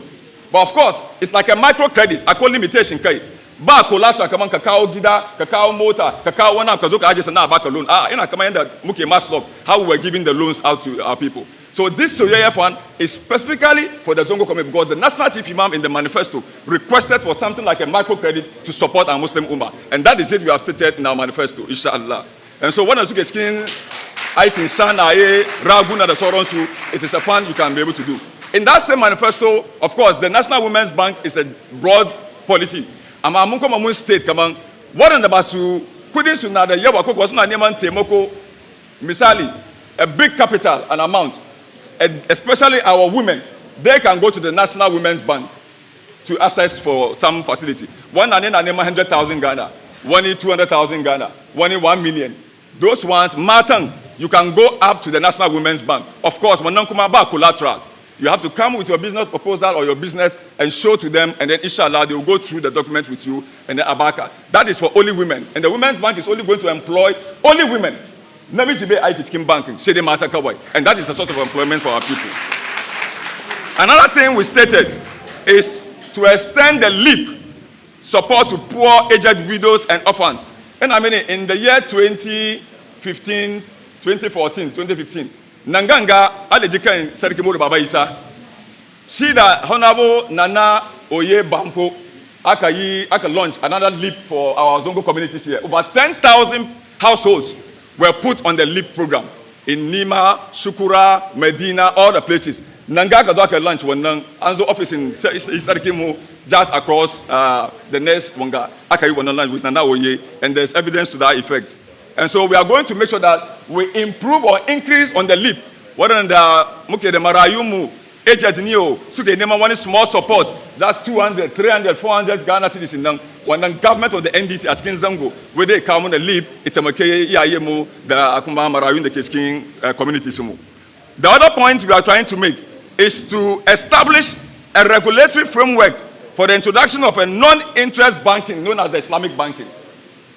Allah, President Mahama, ya states, and that is one of the wishes of the National Muslim Conference. Come on, Damusamu Islamic banking. Damukawa Islamic banking. When a non-interest ni ba interest kai. Budu ka musa Islamic banking. Cikin ko Allah ka zo kai aikin ka neme taimako ka take aikin ka ba ce ka kawo riba ko wani ba ka mun san dalilin sa. President Mahama has stated it in his manifesto. The other point again is that Damukawa nazo kan religious and cultural support. We are going to reduce the Hajj fares. This is one of the things I want us to look at. we are going to reduce the Hajj first. The Hajj first, which is 75,000 euro, is unprecedented. It's unprecedented. 75,000. Abaramaka 11,900. Under no circumstance, in the dollar rate in the Akabarimuna 4 cedis. And somebody will ask, Yadamu, the dollar rate in the Akabarimuna, President Nana Yachemana Kamang, $1 under Kufuor, $1, 1 cedi, and the Merciful Mahama, $1, 2 cedi. Yozimudukeshi Yezu, in the Mukabar power, $1, 4 cedis. Kabari exchange rate in the local economic guru. Bari exchange rate in account 4. Bari couldn't Hajima ite hali $10,000. Nabara misali. Bari couldn't Haji ite hali $10,000. $10,000 multiplied by 4 now only. About 40,000 baht. $10,000. Koda couldn't Haji be cable with 6,500 something. But let's even assume that it's 10,000. If the exchange rate was stabilized and left it at the time President Mahama Ebari should come 4 cities. The Hajj be 75,000. So raise it to $10,000 Hajj board, or let's say Saudi has raised it to $10,000. Your exchange rate is exposing you, and that's why President Mahama Ekeche Okaman banda one exchange rate in them. The internal calculation matter kenshi. Upon we getting internal calculation. Of course, somebody will say that at our time, what was it? Yeah, you said we're not doing better. Cool. 11,900 I said that. Kenny, that could look up for Abimu. Kazo. Now, why is the exchange? I mean, why is the Yasunashi Hajj fare 75,750 million? It's not the best. And so, when you see for the first time in the history of our country, over 8,000. In fact, I asked the Hajj board chairman, Honorable Ben Abdullah. I met him in the mosque, and I said, "How come over 7,000?" He said, "You are even underestimating the figure. Mutanda suka wute suka be bongo akashiga Maka this year. Malum masalaka kunsani. It's close to 8,000. How did they go with 30,000 and 35,000? Sunti Arafa, Sunte Muzdalifa, Sunte Mina, Dukan Abin Hajj Dukan Anyi the 35 to 40,000. So it means that the Hajj can be performed with this amount of money. Of course. And so I want us to be realistic. That President Mahama is saying that inshallah he will reduce the Hajj first drastically. Inshallah. Tunda Mamumu Kakafa Hajj village. Another point we are trying to make. Mucha kamachkin iko Allah. Kamanda yana muka yi daga Tamale. Aka alazesu ka fara fly from Tamale airport straight to Saudi. John Dramani Mahama yasa cikin manifesto. Cikin iko Allah. They bury alazesu fara fly from Kumasi airport straight to Makkah inshallah. Ba wa tamayo mutabayin. So ba wahala ce kamar alazesu su zo Accra sannan zo a zama a fly. No. Straight from Kumasi, straight Kawushi, like we did in Tamale in 2016. And so that is one. The other thing President Mahama is saying, we're asking equal Allah, that Musamo an additional holiday, that's point 13, an additional holiday for our Muslim Ummah. Kuma holiday in Ghana, Eid al-Fitr ni. Kusareni. The holiday is for Eid al-Fitr.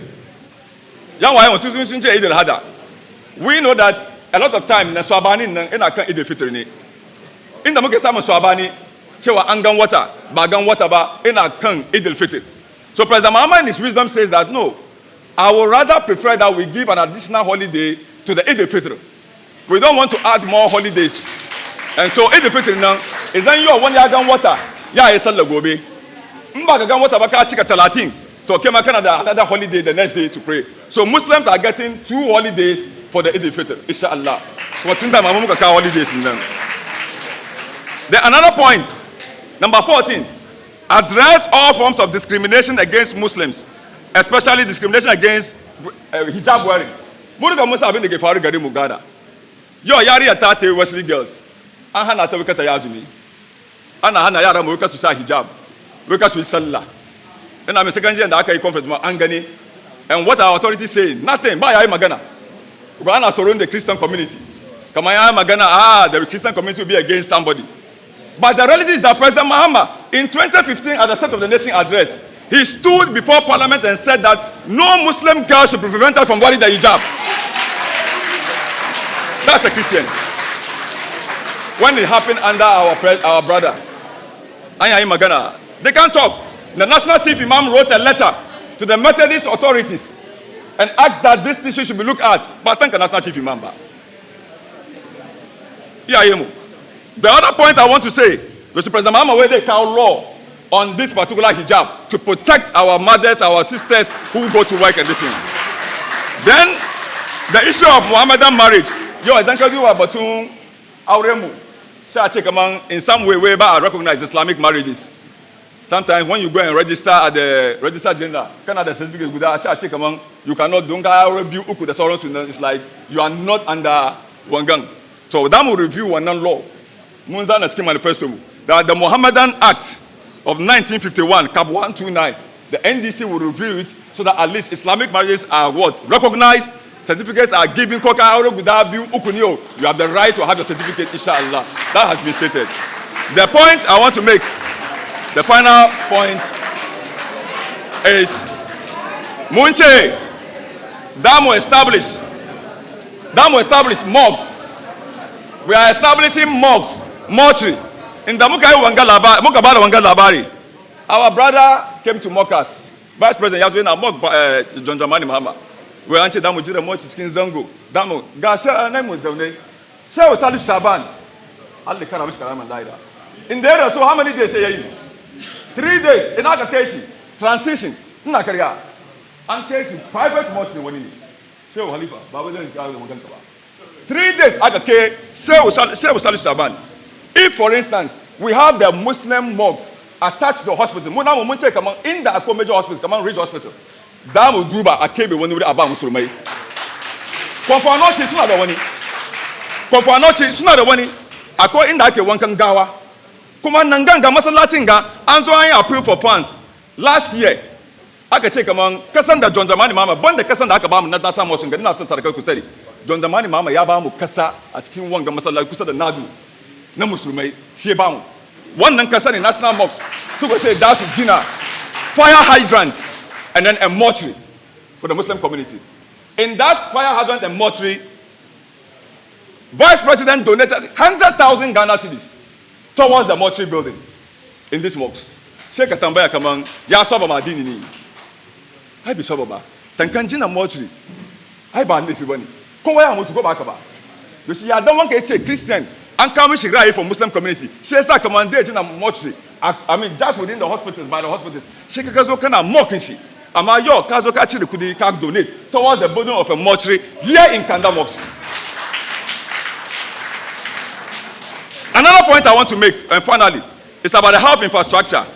Munche Munjina, Barinzokan, Abattoir.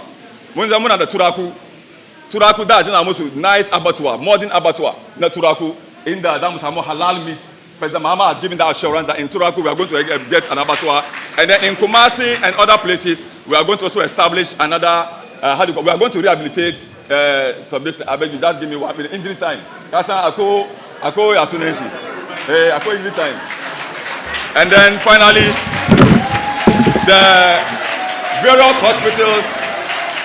Finally, the various hospitals we have, like the Nima Clinic, the Mamobi Hospital, Mansha Shukura. President Mahama is saying that they carry most infrastructure so that at least we will have more facilities. When you go to Nima Clinic, you don't have enough beds. So Bridge Hospital, you saw the Bank of Ghana Hospital, you saw the UGMC. These things are part of the things that President Mahama may check among Muslimai Kuma Isha Allah. But let me address Chairman. Chairman made a remark. I have the achievements I want to show because I don't just speak. The schools we have said we have done, 195 schools. 195 schools built for the Zongo communities. It is here. It is here. Thank you very much. I beg you.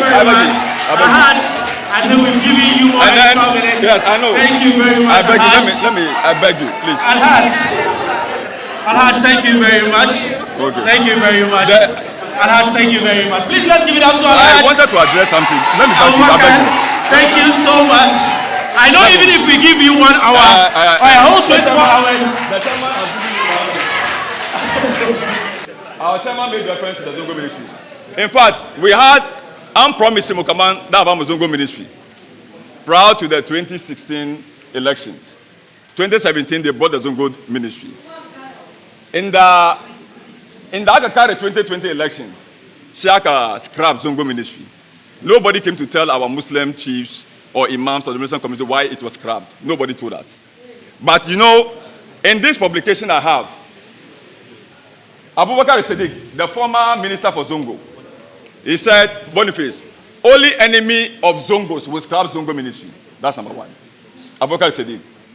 2, Mustafa Hamid, he said, no president or government can scrap the Zongo ministry. Mustafa Hamid, modern Ghana, it is here. These are 2 ministers who served under the ministry. One is saying that only enemies can scrap. The other one says that no president of this thing can scrap it. So this is it. That's it. And organizers, you can come for it and show to my brother. You can even Google yourself. And then finally, somebody will say that, how are you going to get money to do all of these things like you said? My brothers and sisters, if a government can put $58 million in the cathedral, $58 million.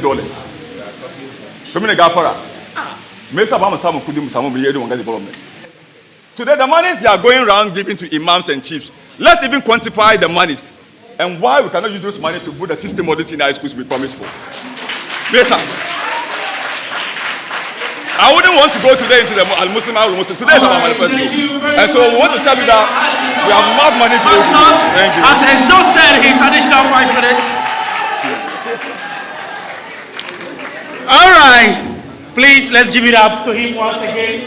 That was a very wonderful and detailed presentation on what the NDC will be doing for Zongos in Ghana. We'll be opening up the forum. We have an open forum where each and everyone will have the chance and opportunity to ask them questions. For clarification. So we'll come to that. We also have some leaders of organizations, that's youth organizations from Zongos. They are also here. They are going to be our lead discussants, so they will lead in asking questions and also saying whatever they have to say in terms of contribution. So thank you very much, Alhaji Mustafa Bakar, Alhaji Maslok, for that wonderful presentation. Now we want to take a quick peace message. Peace message. As I said, the theme of this forum is dialogue, accountability, and then peace building. Peace is our hallmark as Muslims. Therefore, it is important we have a peace message. So without much ado, I want to call on our father, Khalifa Ibrahim Job Shaban, to give us a 1-minute peace message as far as this forum is concerned. Please, where is Khalifa? Please, let's give it up to him. Atakbir. Zemuna Zanche, Zaman Lafia. Okay, Khalifa Shehu Amadou Shaban, mashallah. Please, let's give it up to him once again. Zemuna Batun, peace. Just meeting there, inshallah. أعوذ بالله من الشيطان الرجيم. بسم الله الرحمن الرحيم. Chairman mai girma, sarakai masu girma da manyanmu na siyasa na NDC da MPP da dukan mahalarta a wannan bigire mai albarka, ina muku sallama ta musulunci wanda ya ce assalamu alaikum wa rahmatullahi ta'ala wa barakatuh. To ina ji dai ba abin da yake zaman lafiya a duniya. Arziki ma da muke nema don me? Don zaman lafiya ne. Me yasa in ciwo ya same mu mun je hospital mu biya bills she mu zauna lafiya. Cikin gidajenmu utility bills da ake kawo mana muna neman kudi ne don idan an zo an tambaye mu mu biya she mu zauna lafiya, ko ba haka ba? Shi yasa kowa na bukatan zaman lafiya, duniya duka na bukatan zaman lafiya. Karshe ma aljanna ma da muke nema muna so, kowa na son aljanna, mu shiga aljanna. Me yasa muke son aljanna? Karshen alkawali da Allah zai yi mana cikin aljanna mu ji dadi shine zaman lafiya. An ce nan ba mutuwa, nan ba barawo, ba amurwa, ba politics, ba wani ya tashi, ba kowa na cikin mai zaman lafiyan shi ne. shi yasa wani magana Allah zai yi mana idan mun shiga aljanna, salamun qawlan min rabbin rahim. Salam ita ce zance da za ta fito daga wa rabbin rahim, ubangiji mai rahama. Zai ce mana mai ku zauna lafiya, komai bai taba ku har abadan. Shi yasa zangonninmu mu nemi zaman lafiya. In an kire mu je mu ta da hankulan wasu, ko mu ta da daru, mu san kanmu, mu zauna lafiya, mu so juna. Allah ya katarshe mu. Wa akhiru da'wana alhamdulillahi rabbil alamin. Assalamu alaikum. Wa alaikum salam wa rahmatullahi ta'ala. Please let's give it up to him once again. That is Khalifa Ibrahim Job Shaban. The other names are attached to it, but forgive me, I still don't have it here. We want to call on one of our fathers, a chief, to also give us a 2-minute peace words. So please, let's give it up to Naba Kuda. That's the Ga'is Moshi chief and the Greater Accra Youth chief. Please, let's give it up to him. Ataba Mababomu Naba Kuda. Assalamu alaikum wa rahmatullahi ta'ala wa barakatuh. Islam, wai peace. Kuma ba za a samu peace sai dai akwai gaskiya cikin al'amari. Both politicians, MPP, NDC, sun doki mu zango mu sun mai da mu cutlass da holes.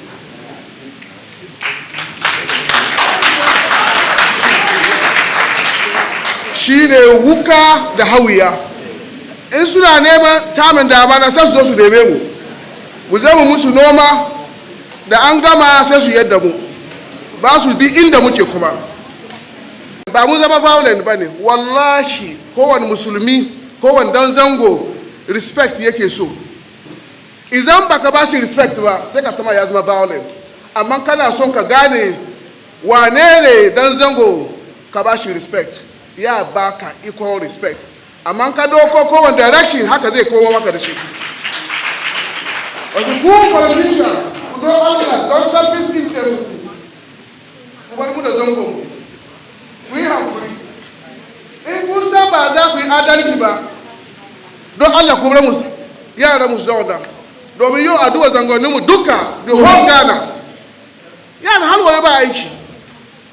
Ba aiki ana zama, shi yasa ake neman mu a zai ayi bayan an ka gaba sai ba komai. Domin muna roƙon ku saboda Allah da Annabi kuma da siyasa abin ga lokacin zaben da za yi sauran kwana 30. Idan ka je ka vote ka koma baya, in wanda yake ka zo ka zauna kai wani abu wallahi ka kai. Domin rayinka ba ke rike da shi ba san ran da zai ba. Yanzu zama mu ga duka in na kira kowa zan kira mutum ya sayan ga ina yan identify sa hase musulmai. Hase musulmi amma ban yanke wani ya saya nan ganga in gane kamar ya zama NDC ko MPP ko MPP ban ga CPP. Yo mu duka guda ne. Ko ban taba na ga an yi gawo cikin zango mun da ake MPP kaka zo inda NDC MPP ya mutu ake ke NDC kaka zo wurin janaiza ban taba si ba. Haka kuma AMPP ko haka ake. Amma in muka zira suwa sai mu duka mu zai. Me yasa mun zama daya ku bar mu rika zumunci. Mu gaya masu siyasa in kuna so lafiyan ku ne muna aiki. Promises da aka yi ga duka Allah sa su yi. Kowa party zai yi wani Allah sa su yi. Saboda Allah Muhammad sallallahu alaihi wasallam. Assalamu alaikum wa rahmatullahi. Wa alaikum salam wa rahmatullah. Please let's give it up to our father Naba Kuda for that wonderful peace message. Now we are going on to the NPP. But before we do that, I think it is also appropriate we acknowledge the dignitaries that have just joined us. We have one chief that we've not acknowledged, sorry. He's in the person of Chief Muhammad Nash. That's Isaiah also Nima Fulani Chiefs. Muhammad Nash, Chief Muhammad Nash, where is he? MashaAllah, sorry, we didn't acknowledge him earlier on. We also have in our midst Dr. Abubakar Muhammad Marzouk Azindo. He is a lecturer and also a PA to the National Chief Imam. We call him the walking encyclopedia.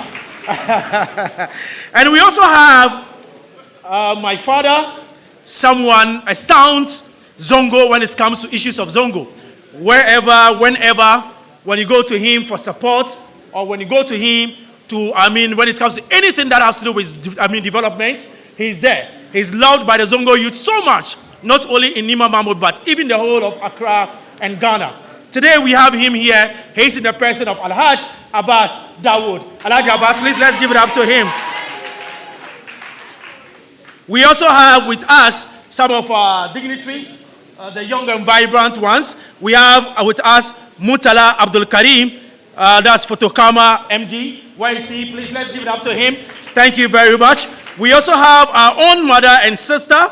She's the person of Dr. Nasiba Tahir, that's the director, Hayat SHS, and then CEO of Islam Project of the Medina MP's office. Please, where is she? Dr. Nasiba. MashaAllah, she's at the back there. We also have my own sister, someone I've been working with for the past 15 years, and she's also here. She's currently a queen mother and someone who believes in soap making, that soap making is the way to change and bring development in our community. She's a person of Queen Fatima Zahra Hassan. That is the mother, queen mother of Okaikwe South, Bubuashi, and she is also the CEO of Modara Jado. Please, let's see Queen Fatima Zahra once again. Queen, please get up, let's see you. She's been doing it for so many years, and usually it's for free. May God bless you. We also have my own sister. Trust me, this lady, we go way back during Jimsa days. She's in the person of Ubaida Umar. She's a communication expert and also a writer and a broadcast journalist. Please, let's see Ubaida. I used to worry her a lot. Mata Sheikh Salman Kina, mashallah. And we also have our own sister who actually established a first, one of the, how do you call it, high standard or high level Islamic institution here, here in Ghana when it comes to how, the branding and the foundation and everything. And she is in the person of Aisha Haider Adam, that's the founder and director of Ikra Educational Center. She's here. So we also, I think, Naba Kuda, I think I was told, he wants to excuse himself. He has to go and then attend to our brother Bagia. May his soul rest in absolute serenity. Today he has passed on, and he wants to also leave and join him for the funeral procession. So we would like to allow him to leave. Please, let's give it up, and we thank him so much for making time for us. Thank you very much. We also have my own brother in the house. He's a project consultant. This guy owns, he owns a certificate in project management that in the whole of Africa, it's only 4 people that owns that certificate. He's an expert when it comes to project management. He's a Sisala by tribe, and he's in the person of Mohammed Abdul Hamid. He's a project consultant and CEO Zongo Business Incubator. Where is he, please? Mohammed Abdul Hamid. You can see the Sisala smile is there, mashallah. All the Zabarans go and sleep. All right. So we also have my brother, a very good brother, and he is the CEO of one of the growing tech companies here in Ghana. He's a Zongo breed, and trust me, he's always in Zongo.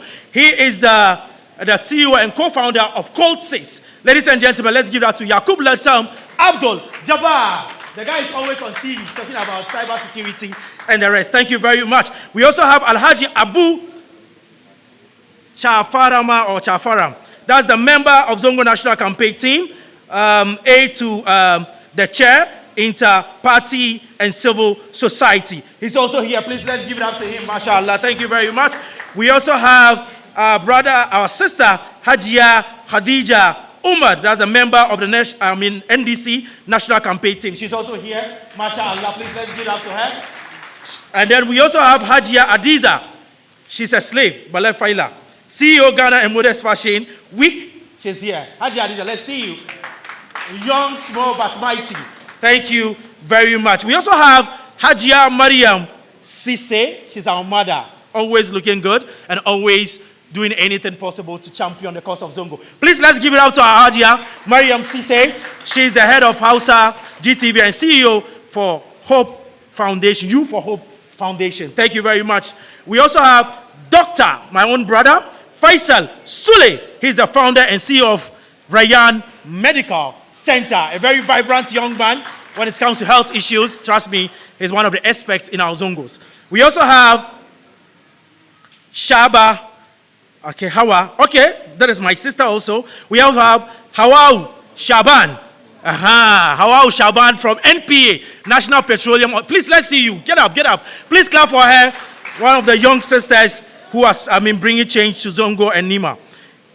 Chief, we also have Chief Muhammad Nash, that's a Sarkin Fulani. Okay, I think I've introduced him already. And then we also have Taiba Ibrahim. That is, I think she's a fashion designer. Please, he's also here. Let's give it up to Ibrahim Taiba. Where is she? All right, mashallah, mashallah. And then we also have, okay, so I think I've exhausted my list now. We'll go on to the next thing, and inshallah, I'll come back once we have people trooping in. So at this point, we are going to take that of the NPP. Then we have an open forum where we can ask all the questions. So ladies and gentlemen, without much ado, I would like to call upon one of our amazing brothers, Brother Muhammad Awal, right? That is the name. Please, let's give it up to him. He'll be speaking on behalf of the DMV Dr. Mahmoud Bawumia campaign team. Auzubillahi minash shaitanir rajim. Mr. Chairman, distinguished chiefs, our imams, colleague politicians, ladies and gentlemen, Assalamu alaikum wa rahmatullahi ta'ala wa barakatuh. I am really happy to be part of this show. This is something the MPP has been waiting for years, because we want to get the opportunity like this to tell the people of Zango that if it is people, a group of people, a political party that loves Zongo, then it is MPP and no any other political party. The chief who spoke before the MC took over, the guy is Zomosi chief, says something very instructive. He said that mutanen Zango an mai da mu hauya, we are hosts. In lokaci aka yi noma aka kare, sha aje a rataya mu abinci ya zo. And he is referring to the NDC. It is not the MPP, because Ghana is a secular state. When we set out our constitution in 1992, we said Ghana is a secular state. It's a state that is not for Christians, it's not for Muslims. So as a political party, what we set out to do from 1992 is that anytime we elect a Southern Christian, we get a Muslim from Zongo to represent. That's what we've been doing. So from day one, from 1992, we've given Muslims and Zongo a perfect representation. The first time someone became a vice presidential candidate in this country, Ghana, is under MPP, Alhaji Ali Muhammad. May Allah have mercy on his soul. He's the first Muslim to be even vice presidential candidate.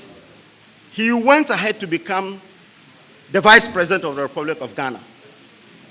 We've had prayers from our imams. Allahumma izzal Islam wal Muslimin. Allah, raise the image of Islam and Muslims. And we have been able to raise the name of Islam and Muslims because we had the first vice president. Now, let me move into the manifesto.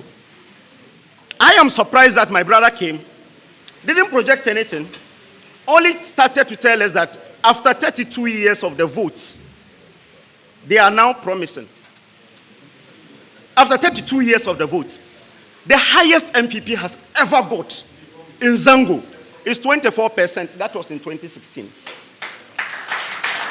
The highest vote we have got from Zango, upon all giving Muslims the opportunity to be the vice president. The highest vote we got in Zango was 24% in 2016. The reason being that we promised 4 things. That was the first time someone is promising beyond one thing in a manifesto. Because the NDC in 2008 said they will urbanize Zongo. It is in their 2008 manifesto. I was part of them that time, so I know. In 2012, they still said it.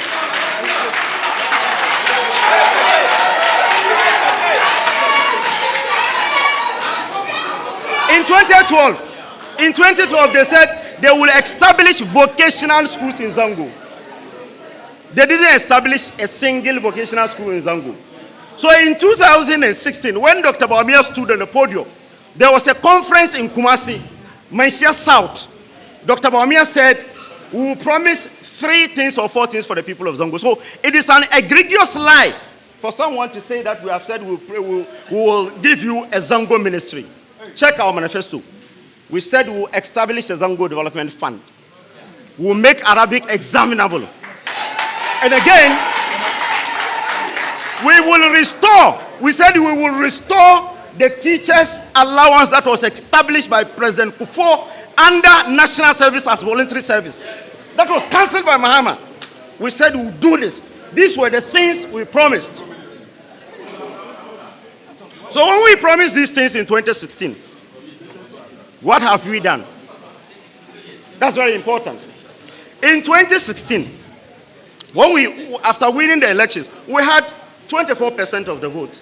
So what we did was that we saw that if you establish any agency, I work with the Youth Employment Agency as the head of public relations. This is a state agency that was started as a program.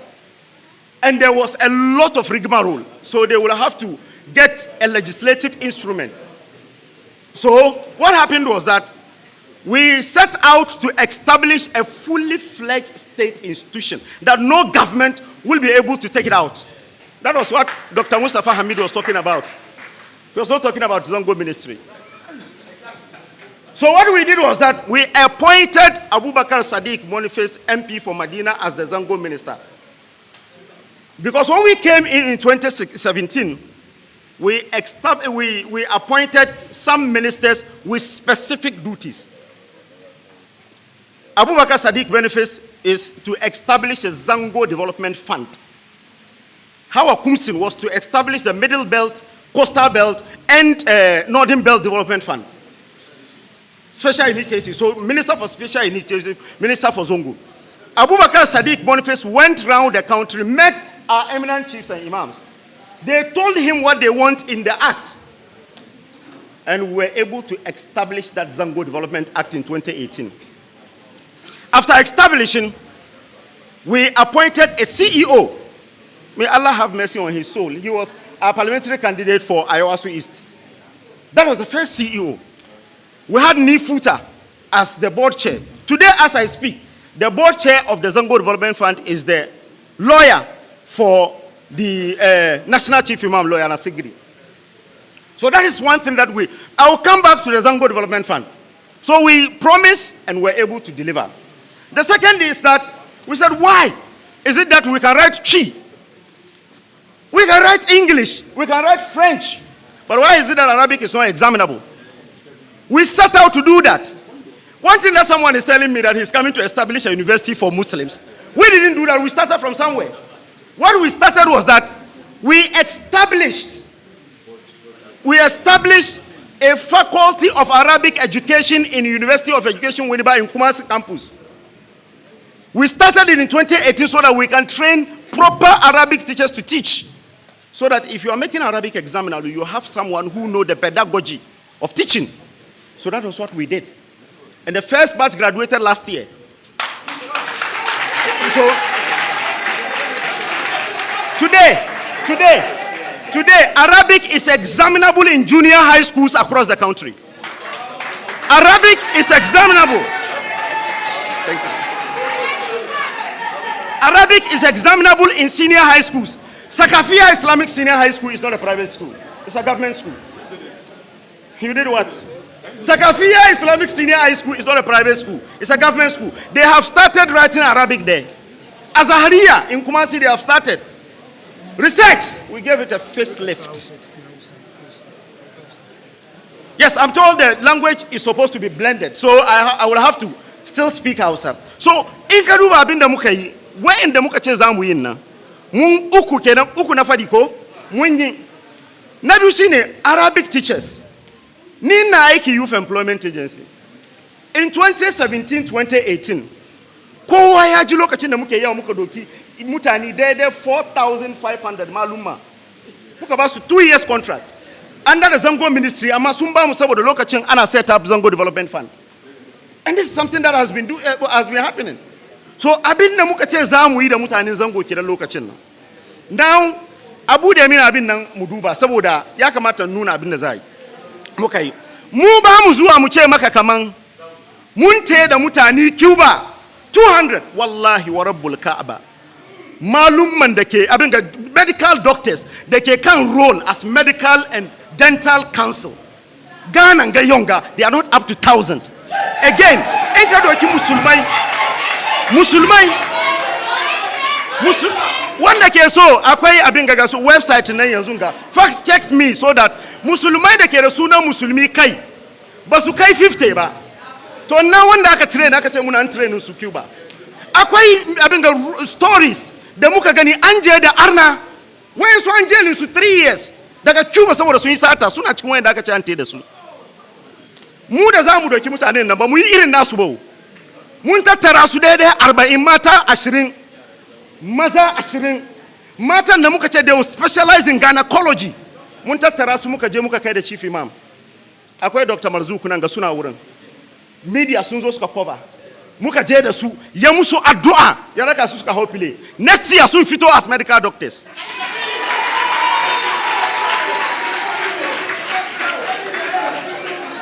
so an ka duba zango development mu ba yanzu zamu ce zamu yi bawo abinda muka ce zamu yi nan zamu yi Zango Development Fund nan da muka establish when we establish it one thing is that if you check that Zango Development Fund it's a fully fledged state institution with an act of parliament act 965 kafin wani ya ce zai iya ya bar Zango Development ya abolish shi sai ya je parliament ya samu 2/3 sai ya samu kashi 2 cikin 3 tukunna ya iya yanke Zango Development Fund office nan na Abulempe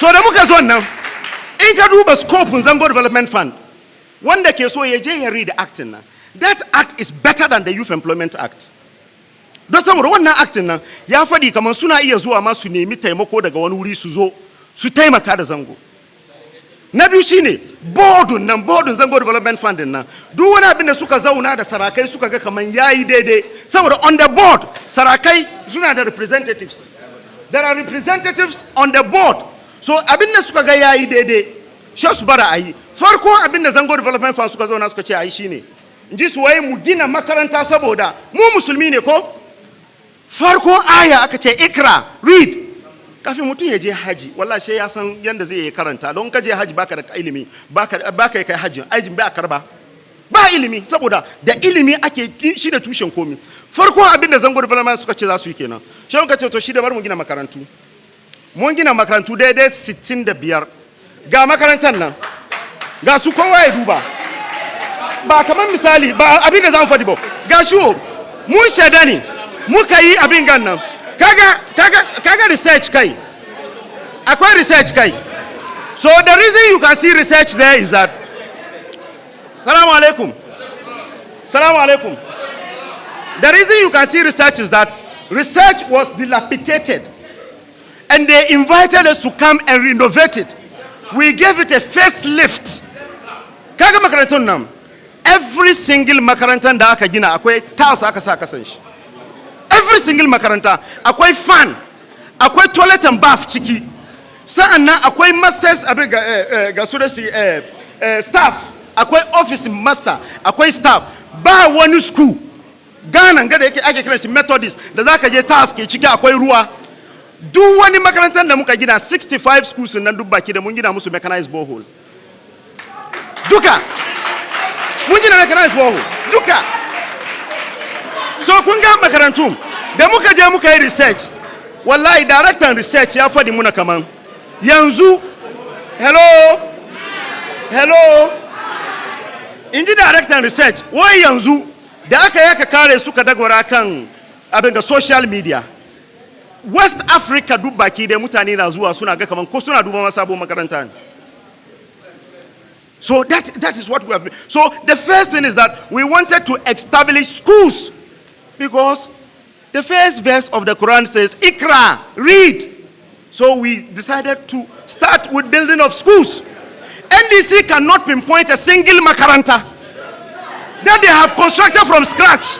They should tell us. Makaranta.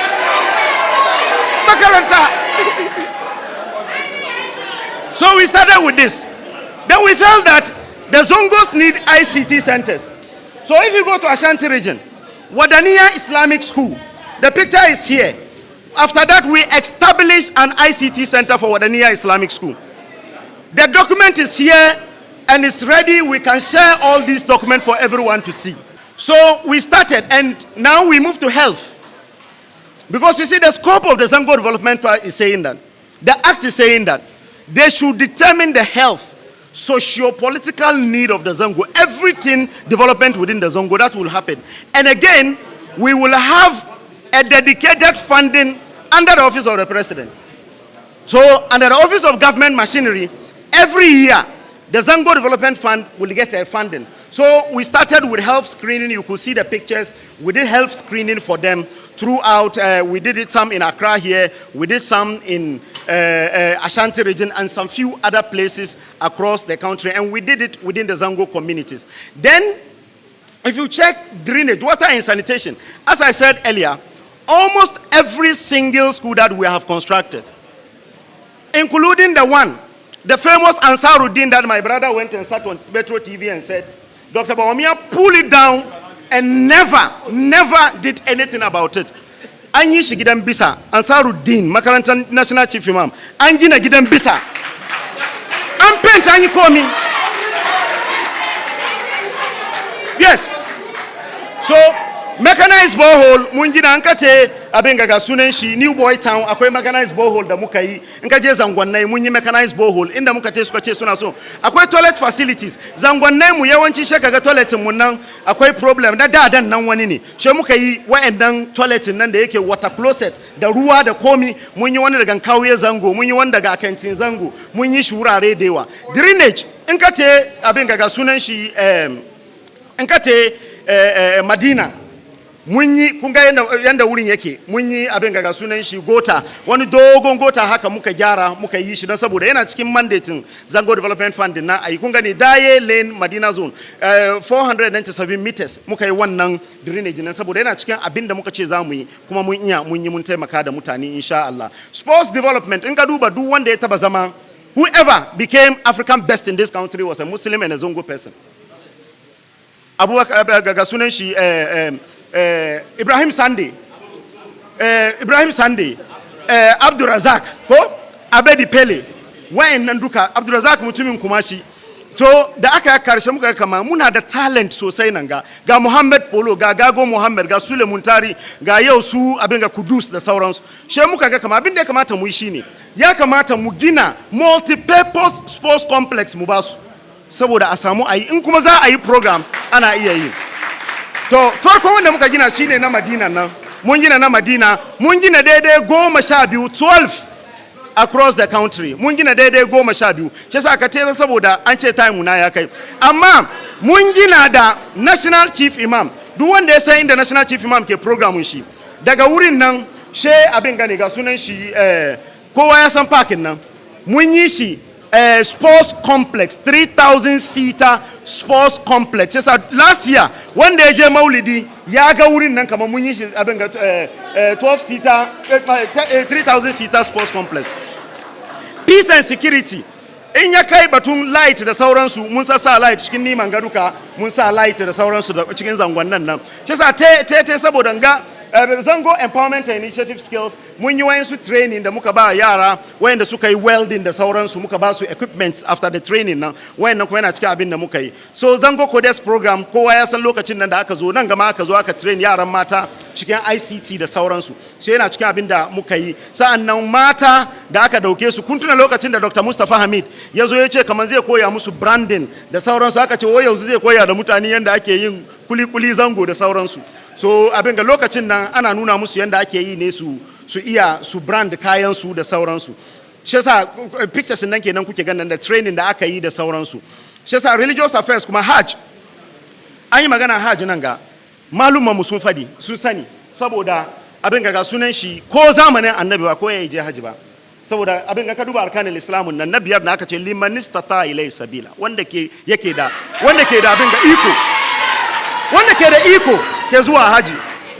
Akwai wani hadisi zamanin Annabi wata mata tana nan za ta taya abin ga sunan shi lokacin da aka san kaman hadisin nan da ya kawo aka san kaman in ka te umra cikin abin ga sunan shi lokacin azumi kana iya samu kaman lada kaman wanda yayi haji shine wata mata aka je haji annabi bai gane ta ba ya komo ya zo ya ce kaman baki zo haji ba ta ce ai rakumin guda ne ba mu da iko madina zuwa maka kenan ta ce ba mu da iko ya ce okay so shi dai ki try cikin azumi ki te in kika ce kika yi umura kamar ladan haji ne amma dai bai doki abin gan hajin nan ba shi yasa kamar ladan haji yasa wanda ke da iko ke zuwa lokacin kufo 3200 cedis ne 32 million ne lokacin kufo 32 million ne shi ka je da shi 11 ba wani charges da ake yi ganan ga duka can ake biya batun security batun wurin kwana batun abinci for the first time wanda ya je haji duka ya ga an ba shi abinci da safe da marance so biyu for the first time an yi wannan na biyu shine mutum mun zo nan da muka zo 2017 mutane daidai 700 an karbi kudin su ba je da su haji ba 728 an doke su aka karbi kudin su ba je ba da muka zo da last 7 years ka taba je an karbi kudin mutum ba je da shi haji ba ba taba yi ba wayannan mutanen nan da muka yi suke nan kuma mun taya da su we were able to airlift everyone muka taya da su abin da za mu yi yanzu shine mun samu fili kusa da hajj board hajj village nan don saboda hajj village tabu ne da komi za a gina hajj village insha Allah achievement da impact yara daidai 40 da muka kwashe su muka je da su niman nan ganau ne ba jiyau ba saboda wanda ya sani duka yana so ya je kan online ya gani ranar da chief imam ya taye da su aka raka su suka te shi sa ba wani musu daga wurin nan na biyu school daga Kumashi in ka je Islamic secondary school daga Kumashi sun fi kowa population da whole Ghana duka kuma yaran zango saboda free secondary school ya an samu wannan so abinda sa'an nan in ka duba hospitals mu ba mu cewa hospital da ke nan zamu yi expansion muna gina hospitals daidai 111 mutanen zango ni asawasi nike vote MP mu wani abu muntaka shekara 19 wallahi ko polyclinic ba mu da shi ba polyclinic ba hospital ba komi yau ina ma maganan ga ana gina 101 hospital wurin airport na biyu shine in ka te Ejura ana gina hospital guda ni manga in ka te wurin runabout nan contractor ya zo problem nan shine ko na ce abinda muka ce za mu yi kenan mun yi yanzu moving forward me za mu yi mu taimaka da mutanen zango na farko shine muna da Zango Development Fund, a state institution wanda aka establish funding to work. Na farko kenan saboda wannan in ka zo ka ce za ka kawo mini soyayya fund za ka repeal wanga ne ba kai ka repeal wan ko da za ka sake sunan ne suna iya yi sun yi sake sunan so ka gane 2020 mun ce za mu gina 16 senior high schools across the country muka fara komi Islamic senior high school saboda ko da yaushe in ka ce Wesley girls yariyar nan ta aka ce baya yadda ta yi azumi sai Dr. Bamu ya ce 16 senior high schools 16 nan mun samu fili daga Akranga akwai sunan unguwan nan mun samu fili daga Akranga saboda muna neman 40 acres ne mun yi drawing mun yi komi don boarding school ne daga Ashanti region yana constituency na Ifdasa Sokori constituency wurin yake sa'an nan kaje Bolga kuma muna da wuri guda mun samu fili uku 40 acres each za mu gina wa'annan secondary school nan sai mu magance batun yariya ta je school a ce ba yadda ta yi azumi ba yadda ta sa komin nan wannan an magance shi forever sa'an nan na biyu shine batun holidays kuma abin ga sunan shi mun ce muka zo in Allah yadda mu da ke da musulmi gaba daya as president ai gaba daya ke da mu da ke da musulmi president shi zai iya ce a yi wani abu she a yi she sa abinda dan wana ya faɗi min shi ne gaskiya kaya yes ya kamata sai abin da chairman ya bani 2 minutes kamar yadda aka ba shi 2 minutes an ba shi 2 minutes please let's give it up to Mama. We will call you back for a rebuttal. Thank you very much. As I said, Kamaya Namuka Fadimuku, this is the first of its kind. That's the Zongo Manifesto Forum. Chairman Yakiramu, yache da muya kurumba 3 minutes. So we will do that. But before we do that, this program and shiri ba one kudi one political party ba mumata asan zongo the organizations in zongo buka no, we need to do this. Wangana farko kenan insha Allah Allah yada we will call them back for accountability. Shesa komi na asaso suke fadi wannan ba wai za su fadi sha su wuce bane. We have repertoires kun gansu kowane magana suke suna zanawa. Next 2 years muna da video muna record me she ze ce muna be fadi ba she mu play me. Because we want to ensure that so we will ensure accountability. The repertoires are taking all that the parties are saying. And inshallah, we reconvene next year or next 2 years to ask them the right question.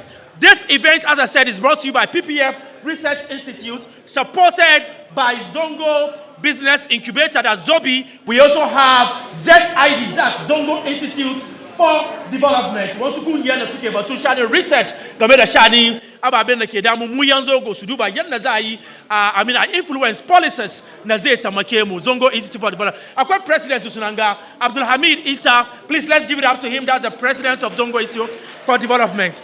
Shesa Zamuba, our brother Ziko. Just few minutes. A quick presentation, then we call for the rebuttal. Okay, so we're going to have our brother, our father, Dr. Marzouk, that is a PA to the National Chief Imam, to give us a peace message. Just 2 minutes, Doc. Please, let's welcome him with a round of applause. Ataba Ame. A'udhu billahi minash shaitanir rajim. Bismillahir rahmanir rahim. Al-Hajj Chair, who happens to be my own father, I have only 2 messages here, very short. The first one is commendation, and the second one is condemnation. The commendation goes to the organizers of this program. And I'm saying that the commendation goes to the organizers of this forum. You all agree with me that this is an illustration of novelty, unity, objectivity, accountability, transparency, and creativity. And for that reason, help me with a round of applause to commend these humble, noble souls. That tells us that we in the Zongo community now appreciate the dynamics of democratic governance and responsible politics. And that is to also give us the opportunity to reaffirm our commitment to the consolidation of constitutional order and good governance. Now, the second message, it goes straight to irresponsible politicians. Mark my words, not all politicians, but irresponsible politicians who always harbor the evil intention to use the youth of the Zongo community as the apparatus of evil. Let me tell you, this should be a high degree of condemnation.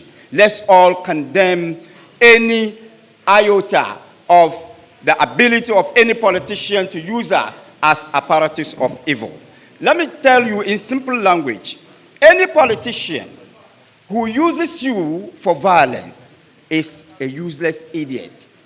And if you agree to be used as an apparatus of violence, then you become a useful idiot. So please, ladies and gentlemen, brothers and sisters in Islam, don't be a useful idiot for a useless idiot. Let us all agree that the forthcoming elections will constitute an opportunity for us to enhance the quality of governance. And in that case, we should all stand for unity, not division, peace, not violence, reconciliation, not aggression, and development, not retardation. Wassalamu alaikum wa rahmatullahi ta'ala wa barakatuh. Thank you very much, Dr. Marzouk. We are now going for the rebuttal, but before that, I think Zico has a 2 minutes presentation to also do on behalf of PFF and then the other supporting organization. Please, let's give it up to Abubakar Zico Newton, that is the director of Mother of All Nations, Adon Poja, a champion guy for that matter. My name is Ishaq Abubakar Zico Newton, and I'm a part of the Zongo Manifesto Forum. So someone may ask, who are these people organizing this wonderful event or this forum? Because then we don't want this to be something that will be a talk shop for us here. So we really want to establish our presence and let each and every one of you know what we, the young people of Zongo, can do and who we actually represent on the ground here. So if you would bear with me, let's go with the slide. Thank you so very much. So the Zongo Manifesto Forum is actually an initiative that seeks to transform the various culture of, arguing on political policies that we have in our various Zongos. Time without number, we've been having these arguments from our various, bases, where we say, Wangaya kaza, kaza, and all those things. We share wonderful ideas at our various bases. We want to stop that, which has actually been in a confrontational manner, and then bring it to a dialogue table where we will all have wonderful conversations and have our various ideas, captured and heard. It's the reason that we actually staged this Zongo Manifesto Forum. And trust me, you will say, how many are we and where are we all coming from? Now, this forum is actually organized by various coalitions within our Zongos, organizations, CSOs, non-governmental organizations, community-based organizations, and various bases across all the Zongos within Ghana. And it's actually spearheaded by some organizations such as the PFF Research and Peace Institute. We have the Mother of Foundations Foundation being a part of it. We have Journalist Network for Peace and Security. We also have Afro-Arab, Office of Sarkin Samari, Ankara. We also have Zongo Institute for Development, Zongo Vision Hub, and so many wonderful organizations across Ghana. Now, how far is our reach? Someone would say, okay, maybe these people are just like a handful. No, trust me. Every single young Zongo youth is part of the organization of this platform. And as we speak now, there are live feeds that are going on various Zongo bloggers platform, which means that every individual is observing what we are saying and they are capturing the commitments that we are actually giving out here. And we are actually going to hold ourselves to an answer. And the interesting thing here is we have various change makers in our various communities, where at the snap of a finger, we will be able to capture each and every one of them to embark on demonstrations just to prove to our policymakers that they promised that they were going to do certain things to us, but they have not been able to do that. And so, a note of caution to our political class, which is Zongo is here to support every political party that is willing to actually understand the plight of the Zongo youth and help develop the Zongo that we find ourselves in. For which reason, whatever we are going to say here, we plead with each and every one of you. Let's be mindful of what we are saying. Let's be sure that what we are saying is attainable, is achievable, and we know that we are capable of making this happen. And so promises that are going to be made here, you should be willing to tell us how you are going to achieve those promises, when you are going to achieve those promises, where are you going to situate those promises that you have told us, and then how long is it going to take us to actually, it's going to take you to make these promises come to fruition. And these are some of the things that we actually want to hear here. And we also would want you to tell us how you are going to fund these promises that you are making to us. Because the Zongo community is ready to work with each and everyone that is willing to develop the Zongo community. Thank you so very much. Now the second part of my lesson is very short. As Consultant Salam said, we organized this program here without the support of any political party. No one gave us money, not even one Ghana cedi from any political party. The organization of this event here is coming out of our various packets. And as we speak now, we would really need support to offset some of the cost of items that we have here. And so we will plead with you. It wasn't that we wanted to actually have a fundraising, because we thought that some of the promises that we had from people would have actually come, but it didn't come. So as it is now, we would want to rely on the audience here and everybody in this room to make sure that they support us in order to offset the cost that we have, the outstanding cost that we have, in order to, end this program peacefully.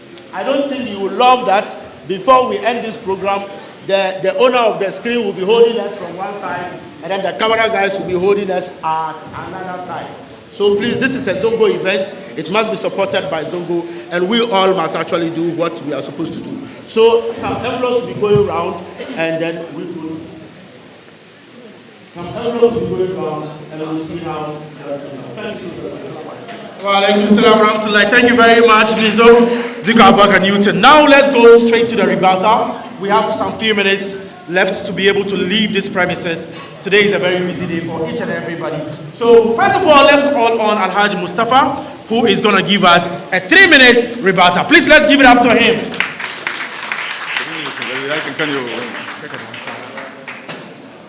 Thank you very much. Heard my brother, and I was like, hey, he's learning from his boss. He's learning from the vice president. I can grant him that. Let me just say that in making the point, the policy or the reason for which we are here is Zongo Manifesto Forum. Zongo Manifesto Forum. Abinda akasa chikin manifesto. Akachi zoka fadikai. Achievement, we'll talk about achievement. But then, National Chief Imam the Kenshi Yata so ezo wurenku.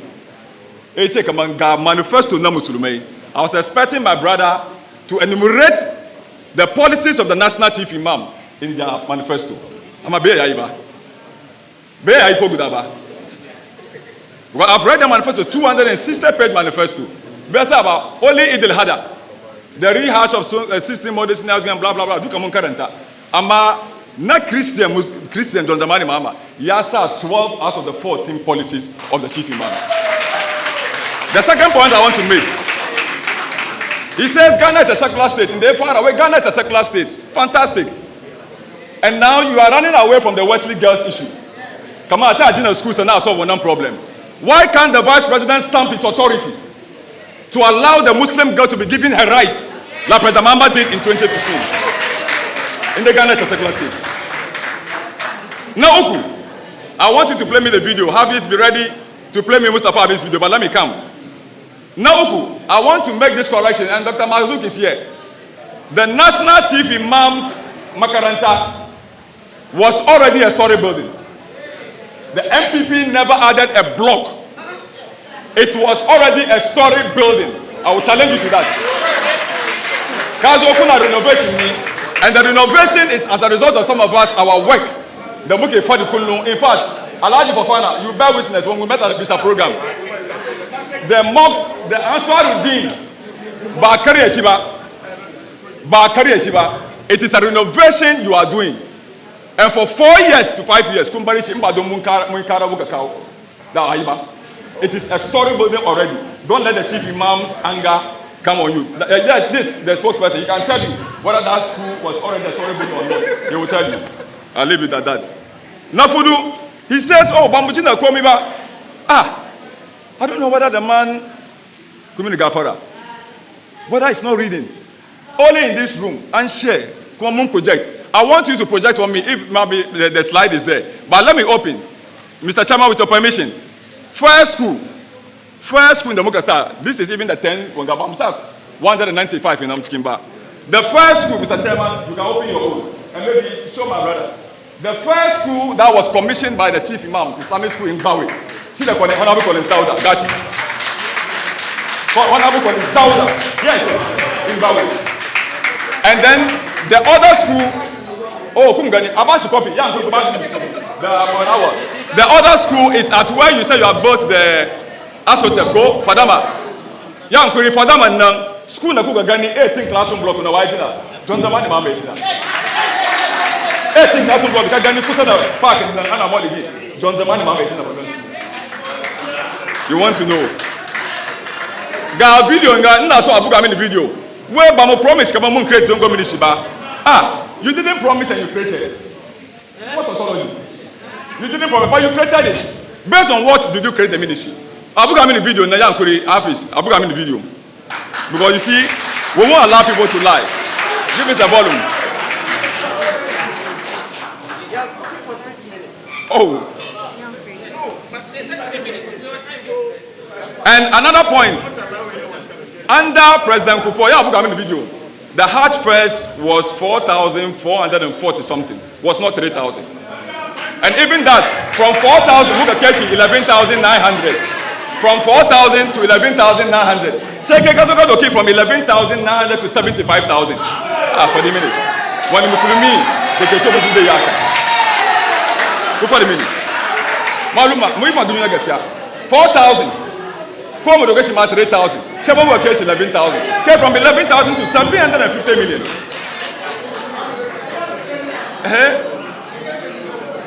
Jama, the other point I want to make quickly. The Vice President promised us. Is the video not playing? The Vice President promised us.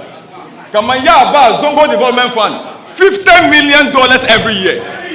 Please, where is the $50 million? Where is the $50 million? The other point again. Then the point is that why he under him, under my brother Howard, Yankuri, Iyayena, Maluma, why he under him is not recruiting Arabic teachers as we speak. Why he under him, they are not recruiting Arabic teachers as we speak. You have brought models. You have brought models upon models. Come and tell, oh, we are recruiting this. I am challenging him. Why here right now is not recruiting Arabic teachers? Why is it so? Tell me. And the last point. Kungani ya check my way that's China. Where answer Mukasada Hajj permanent Hajj village go. Iya na so kusani. John Dramani Mama is excellent. Nangesa ya the national chief imam. Tambaya. Come on, answer the Kasan Hajj village. Answer the Kasan Koba, answer the Kasamba. Answer. So Chicago is not good away. That's this. Meanwhile, you didn't promise it. You didn't promise it. You are saying you are going to vote. Let us be wary of such people. I will let the video be played. All right. Thank you very much, Alhaji Mustafa. Alhaji Mustafa has actually done 7 minutes. He did 7 minutes instead of the 5 minutes. So we also give the MPP, please. If I come in 7 minutes, I wouldn't allow any extension. Please, let's all stick to it. Thank you very much. After this, we're going to have the three discussants to come and speak. But before then, we have our mother, Hajia Mariam Sise. She'll also come and ask the questions and do any presentation that she has. And then we allow our brothers, Jabbar Yakub, Jabbar Latam will also be here. We also have Jador, Zara Jador will also come and do her own presentation. We also have our brother, Dr. Faisal Sule. Dr. Faisal is also here. We'll also like him to come. And then we also have Hajia Ubaida Moro, and then who is a communication expert and a broadcast journalist. But before we go to MPP, our brother, one of the guys who have actually been championing accountability as far as politics and development is concerned in this country, someone who is one of the renowned journalists in Ghana is here, and he's in the person of our brother Moro Audu of Metro TV. Remember Audu is here? Moro Audu, one of the Sound Zongo youth that are actually promoting development in Ghana. So please, let's welcome our brother Mohamed Awal. 7 minutes. 7 minutes, please. Thank you so much. Auzubillahi minash shaitanir rajim. Assalamu alaikum wa rahmatullah. Thank you so much for the opportunity. I've been given 7 minutes. There is a saying in Chi that asampaye tia. So even if it is 3 minutes, I should be able to do this. But I forgot one thing. In 2016, when Kayayes were taking, when the government under Mahama was taking levies, Shayna Karban su haraji, inta aza kaya duka, ya kamata abita karbi 1 cedi. Da muka zo, mu abolish wannan, da muka abolish, yau in ka tare Madina, mun gina wuri muna training su yanda ake aikin hannu. Kun te wani, exactly. Mun koya musu aikin hannu. Kayayes, mun koya musu aikin hannu. Yau ina maganan ga wayan suna wurin, wayan suna Ashama, wayan suna Madina. Ana koya musu aikin hannu. Na biyu shine, hello, wai youth employment, ba su recruit teachoci. Youth Employment Agency is not recruiting Arabic teachers. We established the Youth Employment Agency, MPP. Again, in 2018, we recruited 4,500 Arabic teachers. After that, when the Zango Development Fund was established, we moved the teachers there. So why will we recruit them again? When there is an institution mandated to do the work within Zango, why will you recruit it at Youth Employment again? So we don't recruit again.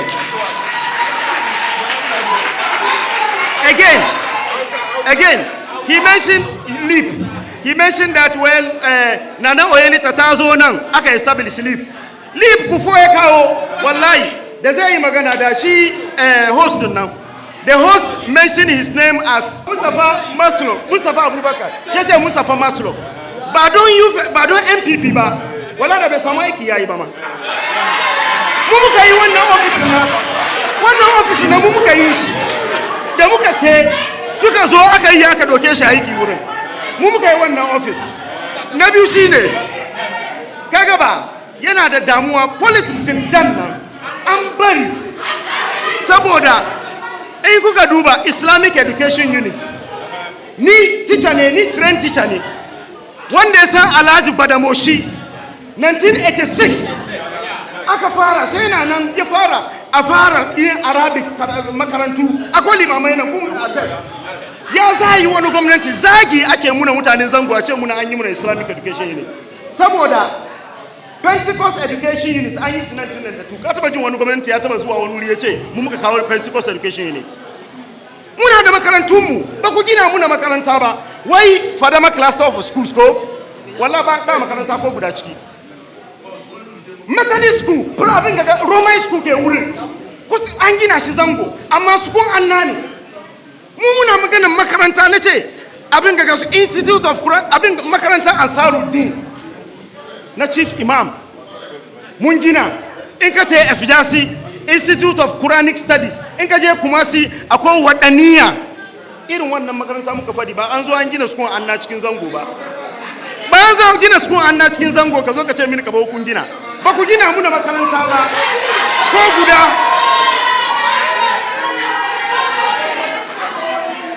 wai mun ce mun ba National Chief Imam 50 million.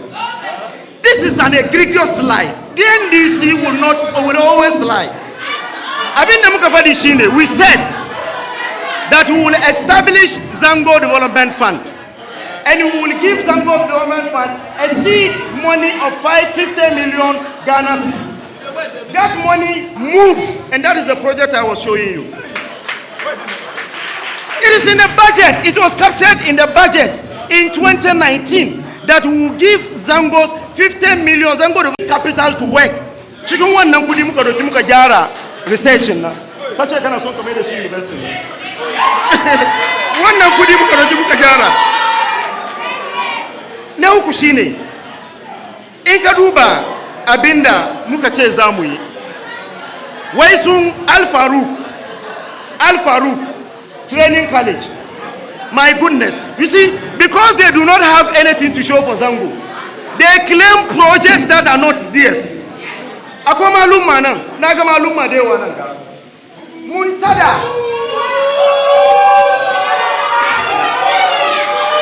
next MP kenan. Next MP Ayawa Sunov kenan. Inshallah. So in ka duba Al Farouk, 'yan muntada offices suna akranga su suka gina training college lokacin nan suna ran training college nan na musulmai ne aka karbi yau kace wurin nan the only block you could see that government has done mu muka gina dormitory Al-Faruq ko guda ko one block NDC ba su gina da Al-Faruq ba to sai sa in ka zo ka ce ka gina Al-Faruq kariya kake na ƴan muntada ne makarantar ƴan ahlus sunna ne ƴan muntada suka gina abin su suna yi yanzu mu muka gina musu dormitory yana wanci shi sa in ka duba politics din nan an tashi kanshi yau kana neman ƴan banga wallahi ba zango zaka ba saboda free secondary school kowa ya je school shi sa ba ƴan banga zango kuma 2020 elections da muka ce zango ba flashpoint bane kuma saboda kowa na zuwa school ba yadda wani abin ga sa ƴan wana Dr. Alhaji Bawumia in Allah yadda mun samu first Muslim president in Ghana insha Allah mun samu first Muslim president abin da ke da sha'awa shine yanzu ke da kike zaune yariyan zango ke da kike zaune abin da sister na bai bari ki ji dadi a ce wata rana in the next 30 days a ce wai first lady in Ghana yariyan zango tana jin Hausa tana jin Fulananci tana jin maganganu da yawa ce ta ne first lady mu aje NDC MPP gefe mu jefa da dan uwan mu nan kuri'a ya zama first Muslim president. Assalamu alaikum. So thank you very much. I think we are done. For now, we are taking the last thing that we call it a day. But Kamena Mukafadi, please, envelopes are coming around. We are entreating our leaders, the politicians, to support. As we said, this is not just going to be the best and last. We are bringing you back to tell us what we've done so far. And inshallah, I believe by then we have some good results. So please and please again, we are going straight. We are going straight. Zico, where are you? Bring us the envelopes. Let them give it to them. We will use this same funds to organize the next accountability forum. So at this point in time, if you want to announce what you want to give us, please you can step forward and do that, please. I want to use this occasion to thank the organizers for a wonderful program. Whatever we have said here, you can fact check it, and the media is here. Fact check everything we have said here, and make sure that you come out with the right, response to our people. But then on behalf of His Excellency, the man who means so well for the Muslim community, I will give a token of 20 million cedis to the organizers to add on to their program, inshallah. I want to thank you so much. May Allah bless us, and may Allah allow us to do this election in peace and not in pieces, as our brothers are being killed every time. May Allah forgive us. Thank you. Thank you very much. From the office of John Mahama, they've given us 2,000 cedis. Would you want to speak on what you are giving us, or you want to do it privately? Okay, so they said they will come later. So at this point in time, also said, this is a non-partisan platform. We are the organizers, and it's non-partisan. So I'd like to call on Hajia Mariam Sise to give us a short message on peace, and also we can then forward to the final remarks. Distinguished guests gathered here, I would have loved this presentation whilst we have the politicians here, because it matters and borders on Zongo and our development as a people. My chiefs and then our community leaders, I would want to say Assalamu alaikum wa rahmatullahi ta'ala wa barakatuh. I speak as a Zongo woman, and I speak for the Zongo women and the Zongo girls. I would want our politicians to take their rising parts and take the lead. Probably, you haven't taken notice of our concerns, but these are concerns we would want you to take up there. With regards to what we expect from politicians, it is no more the time whereby they present to us what they think is good for us, but it's the time where we tell them what we want and the direction we should take with regards to the development of our communities. Mine would be a very brief one because I would also rush to the studio by 2 o'clock. When we are able to create opportunities where women are telling their own stories in their own words and by examples and what they have gone through within the Zongo communities, it presents a better perspective for us to build on experiences and what we have to do for our Zongo communities. I would want to tell a story for our Zongo women and what the girls expect from our politicians and the various political parties in this country. And I'm happy that our imams and then our chiefs are also here. To truly achieve peace and coexist, understand and respecting differences is very key in our community. We have decades and we've traveled far as technology babies and have not appreciated.